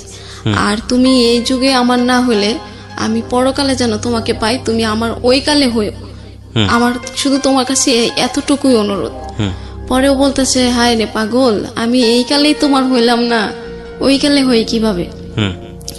পরে আমি বলতেছি এই কালে তো তুমি আমার হইলা না, আমি ওই কালে সৃষ্টিকর্তার কাছে চেয়ে নেব, তুমি যখন তো আমার হয়ে থাকো। পরে বলতেছে তুই আমাকে এত ভালোবাসোস যে আমার তোকে লাগবই। পরে আমি বলছি হ্যাঁ আমার তোমাকে দরকার। পরে বলতেছে ঠিক আছে সেটা তোমার ব্যাপার, তুমি কিভাবে তোমাকে নিজেকে গুছিয়ে নেবে সেটা তোমার ব্যাপার। পরে বলে কথা বলা বন্ধ করে দেয়। পরে আমি ওকে ব্লক করে দিই। ব্লক করে দেওয়ার কত মাস আগের ঘটনা এটা? এই ঘটনা হচ্ছে 2 মাস আগে। 2 মাস আগে। এরপরে আপনাদের সঙ্গে কথাবার্তা হয়েছে? আবার হয়েছে, আমি জানি হবে। লাস্ট আপডেট কি আমাকে একটু বলেন তো। লাস্ট কথা আমি ওর মানে আমার ওই দিনকে খুব খারাপ লাগে। লাস্ট কবে কথা হয়েছে আপনার সঙ্গে? লাস্ট কথা হয়েছে 3 দিন আগে। 3 দিন আগে। ওই সময় লাস্ট কথাটা কি ছিল? এই ধরনের কথাবার্তাই তো হচ্ছে, আপনি ওকে ভালোবাসেন, সে আপনাকে পাত্তা দেয় না। আচ্ছা হ্যাঁ। পরে লাস্ট কথা হচ্ছিল ও আমি লাস্ট কথা হয়েছিল যে আমি এখানে আসব, আমি এখানে ফোন করছি এবং আপনি গল্পটা শোনাতে চান, সে গল্পটা শুনতে চাবে না, বা আপনি বলছেন নাটক করেছেন। আমি আপনাকে কয়টা কোশ্চেন করি, আপনি কোশ্চেনগুলো খুব ঠান্ডা মাথায় উত্তর দেন। নাম্বার 1, আপনি এখানে কেন আসছেন এই গল্পটা বলার জন্য? প্রথম একদম ভিতর থেকে যেটা আসবে সেটাই, অনেস্ট অপিনিয়ন বলেন। কেন গল্পটা বলতে আসছেন? ওকে শোনানোর জন্য? ওকে শোনানোর জন্য নাকি অন্য কোনো উদ্দেশ্য আছে? ওকে তো আমি পৃথিবীর যে জায়গায় যাই যতভাবে বলি তো এটা আমাকে বিশ্বাস। তাহলে গল্পটা কেন বললেন? গল্পটা বললাম যে আমি শুধু বারবার ওকে ভালোবেসে ভুল করে যাচ্ছি, তা এরকম ভুল যাতে আর কেউ না করে। That is the point. আপনি জানেন আপনি ভুল করে যাচ্ছেন, কিন্তু আপনি ওখান থেকে বের হয়ে আসতে পারছেন না, রাইট? আমি আসতে পারি না। রাইট। আমি এবার আপনাকে কয়েকটা কথা বলি, শুধু আপনাকে না, যারা শুনছে তাদের সবাইকে কয়েকটা কথা বলি। প্রিয় শ্রোতা, এই কথাগুলো নতুন না, আমি বহুবার বলেছি। যে মানুষটা ভুল করে, যে মানুষটা অপরাধ করে, সে মানুষটা জানে, কিন্তু কখনো কখনো সিচুয়েশন তাকে বের হয়ে আসতে দেয় না। একটা জিনিস মনে রাখবেন, প্রত্যেকটা জিনিসই খারাপ হোক ভালো হোক, এটা একটা শক্তি। যে শক্তি যত বেশি পাওয়ারফুল বা যত বেশি এনার্জি রাখে, সে শক্তির দিকেই আমরা ধাবিত হবে, সেটাই স্বাভাবিক। ওর লাইফে খারাপটা যতটা শক্তি নিয়ে এসছে, ওর লাইফে ভালোটা যদি ওই পরিমাণ বা ওর চেয়ে বেশি যদি শক্তি নিয়ে পাশাপাশি দাঁড়াতো, তাহলে ও একটা সিদ্ধান্ত নিতে পারতো। কারণ ওর মধ্যে বোধ আছে, ও জানে ভুল করছে, কিন্তু ওখান থেকে বের আসতে পারছে না, কারণ ওর সামনে কোনো ভালো অল্টারনেটিভ নাই। আমি যে কথাগুলো আপনাকে বলবো সেগুলো বিশ্বাস অবিশ্বাস করা একান্তই আপনার বিশ্বাস, কিন্তু আমি ব্যক্তিগতভাবে অনেক বেশি বিশ্বাস করি। প্রথমত আপনাকে কিছু বিষয় বলছি যেটার আসলে বৈজ্ঞানিক কোনো ব্যাখ্যা আমার জানা নাই, but this is absolutely true. কিরকম? একটা মানুষ যখন কাউকে লাভ করে, পাগলের মতো লাভ করে, একপাক্ষিক লাভ যখন হয়ে যায়, যেটা আপনি হচ্ছে রবিউলকে করছেন, হ্যাঁ, এবং ওই পক্ষ যদি বুঝতে পারে আমি যাই করি না কোনো মেয়েটা আমার সঙ্গে থাকবে, এবং তার যদি অন্যরকম উদ্দেশ্য থাকে, শারীরিক সম্পর্ক, টাকা পয়সা নেওয়া, আমি ধরে নিচ্ছি রবিউলের এই ধরনের ছিল না, আপনাকে দেখে সে কিছুদিনের জন্য হলেও ভালোবেসেছে, ও যদি বুঝতে পারে, এক পক্ষ যদি বুঝতে পারে যে আরেক পক্ষ ভয়ঙ্করভাবে আমার উপর দুর্বল, আমি যাই করি না কেন সে সেটা মেনে নিবে, তাহলে ওই পক্ষ থেকে তুচ্ছতাচ্ছিল্য আসবেই আসবে, আসবেই আসবে। You can write it down, এটা কপি করে রেখে দেন, আসবেই আসবে। এবং আসলে কিন্তু বিষয়টা এরকম না যে সেই মানুষটা আপনাকে ভালোবাসেন এটা প্রমাণ হয়ে যায়, হ্যাঁ। এবং এই তুচ্ছতাচ্ছিল্য একটা সময় সহ্য করতে করতে করতে করতে করতে করতে করতে অপর পক্ষ এক সময় বাস্ট আউট করবে, এবং বাস্ট আউট করার পরে যেটা হবে সেটা খুব ভয়ঙ্কর রকমের হয়। বাস্ট আউট করার আগ পর্যন্ত সে তার জন্য জীবনের সবকিছু করতে রাজি, বাবা মা ছাড়তে রাজি হয়, ঘর থেকে বেরোতে রাজি হয়, ওই যে সুদের ওপর টাকা, আরো অনেক অন্যায়মূলক কাজ যেটা ও করেছে বাচ্চা নিয়ে, এই ধরনের অনেক কাজ করতে রাজি হয়। কিন্তু যখন শক্ত হয়ে যায়, না ছেলেটা আমার জীবনে শুধু ভয়ঙ্কর রকমের ক্ষতি করে যাচ্ছে, ছেলের জায়গায় মেয়েও হতে পারে, মেয়েটা আমার জীবনে শুধু ভয়ঙ্কর রকমের ক্ষতি করে যাচ্ছে, তখন যে ঘৃণাটার জন্ম হয়, সেই ঘৃণার দেয়াল এত বেশি শক্তিশালী হয় যে ওটা আর ভাঙা যায় না। এখানে একটা খুব ছোট্ট টেকনিক আছে, আপনাদেরকে বলি, ইউ ক্যান অ্যাপ্লাই ইট। যদি বোঝেন যে অপরপক্ষ আপনার এই ভালোবাসার দুর্বলতার সুযোগ নিচ্ছে, তাকে আপনি জীবনে কোনোদিনও কোনো সিচুয়েশনে পায়ে ধরে হোক, হাতে পায়ে ধরে হোক, জীবনের সর্বোচ্চ সমস্ত কিছু দিয়েও হোক না কেন, রিকোয়েস্ট করে আপনার ভালোবাসায় ফেরাতে পারবেন না। I can write it down, আপনাকে আমি বলতেছি, পারবেন না, পারবেন না, পারবেন না, পারবেন না। যেটা করে আপনি ফেরাতে পারেন সেটা হচ্ছে ও আপনার সাথে যেরকম আচরণ করতেছে আপনিও করেন, ভালোবাসেন কিন্তু আপনিও ওটা করেন। করলে দেখবেন যে ও অটোমেটিক্যালি নিজেকে রিয়েলাইজ করা শুরু করবে। ওর ভিতরে যদি বিন্দুমাত্র টানও থাকে আপনার জন্য, ভালোবাসাও থাকে আপনার জন্য, ও কাম ব্যাক করবে। এবং কেন জানি না, এটা প্রকৃতিরই এক নিয়ম, যখন একটা মানুষ আরেকটা মানুষের কাছ থেকে সরে যায়, তখন ভিক্ষা মেগেই হোক বা নিজের দুর্বলতা দেখিয়েই হোক, ড্রাগ নিয়ে হোক বা যেটাই করে হোক না কেন, আমরা এই জিনিসটা করে তাকে আমাদের কাছে টানার চেষ্টা করি, এবং দ্যাট ইজ দ্য রংয়েস্ট ওয়ে। আমি মনে করি এটা হচ্ছে সবচাইতে ভুলতম পন্থা, এটা করানোই যাবে না। এটা আপনি যত বেশি করবেন ওর জায়গা থেকে ধরে নেবে, হ্যাঁ এরকমই তো হওয়ার কথা ছিল, ওর বিন্দুমাত্র লাভ জমা হবে না আপনার প্রতি, বরং that is the best way. Okay, ওই যে একটা গান আছে না হিন্দিতে, কি যেন একটা, আমি অত ছবি দেখা হয় না, যে ব্রেকআপ হয়ে গেছে, ব্রেকআপের জন্য পার্টি করছে, গান করছে, এখনকার সময়টা হচ্ছে এরকম, অ্যান্ড দ্যাট অ্যাকচুয়ালি ওয়ার্ক। যদি আপনার কাছ থেকে কেউ চলে যেতে চায় তো আপনার মনে হচ্ছে ফাইন, ওকে আপনি লাভ করেন, ঠিক আছে তুমি যাচ্ছ যাও, ওকে ফাইন, আমিও থাকলাম না তোমার সঙ্গে। অ্যান্ড বিলিভ মি, ও যদি আপনাকে ভালোবাসে ও আপনার কাছে ব্যাক করবে, বিকজ আসলে পায়ে ধরে লাভ হয় না। আপনার জন্য এটা হচ্ছে আজকে থেকে শিক্ষা। আপনি যদি এটা প্র্যাকটিস করেন, 6 মাস প্র্যাকটিস করেন, ওর ভিতরে যদি রিয়ালাইজেশন থাকে, আমি জানি না ও শুনছে কিনা রবিউল, ও যদি বাই হার্ট এটা ফিল করে আপনাকে, যেন আপনাকে লাভ করে, তাহলে আপনার কাছে ফিরবে। এবং ফিরলে আপনি সঙ্গে সঙ্গে তাকে রিসিভ করবেন না।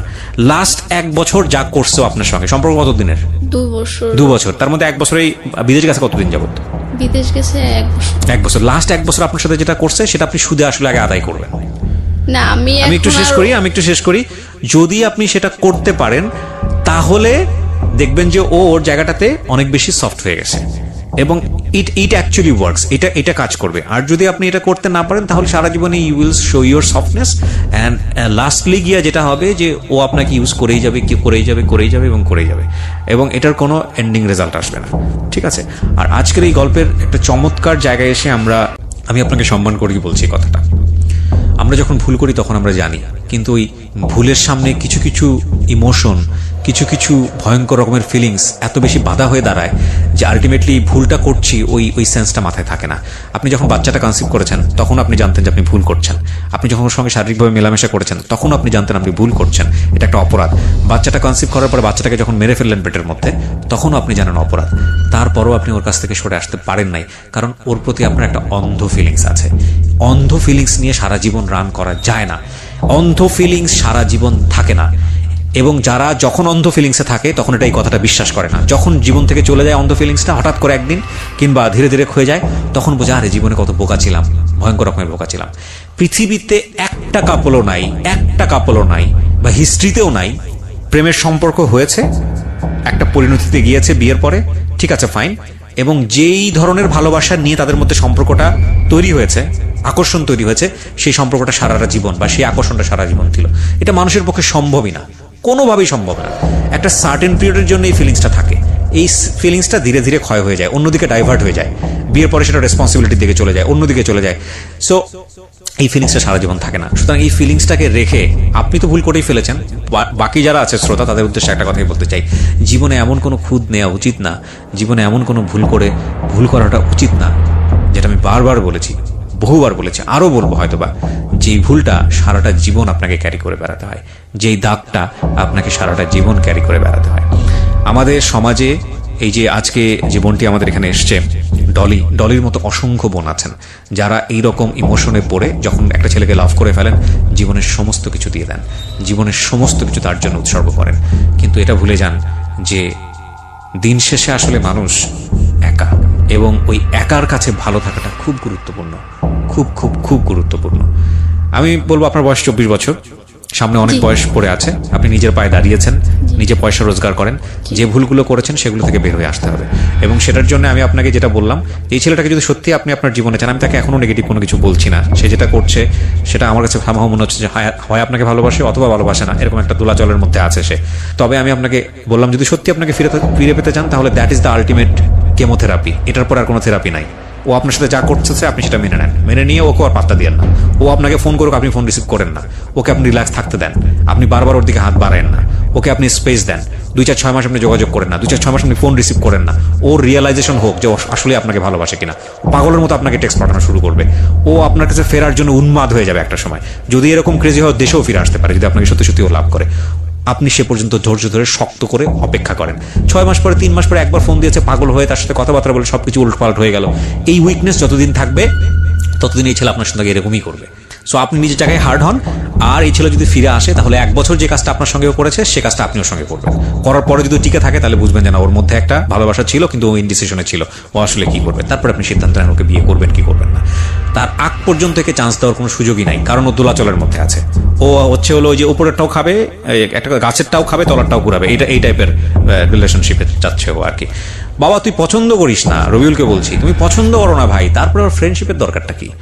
যাই হোক, তো ভালো থাকেন, এটাই হচ্ছে শেষ বলাটা। আর আমি আমার জায়গা থেকে শুধু একটা কথাই বলতে চাই, সেটা হলো যে কোনো ভুলের জন্যই আমরা যেন এমন ভুল করে না বসি যেই ভুলটা সারাটা জীবন ধরেই আমাদের দাগ কেটে যায়। আজকে যে সাহসটা উনি দেখালেন আমাদের এই বোনটি ডলি, তার দিকে আঙ্গুল তোলা আমাদের উদ্দেশ্য নয়, কিন্তু আমরা আমাদের জায়গাটা থেকে যাতে করে ডলির মতো ভুল না করি, সেই জন্য আজকের এই গল্পটা আমাদের পাথেয় হোক। অনেক ধন্যবাদ। সিক্রেটস আজকে এখানেই শেষ করছি।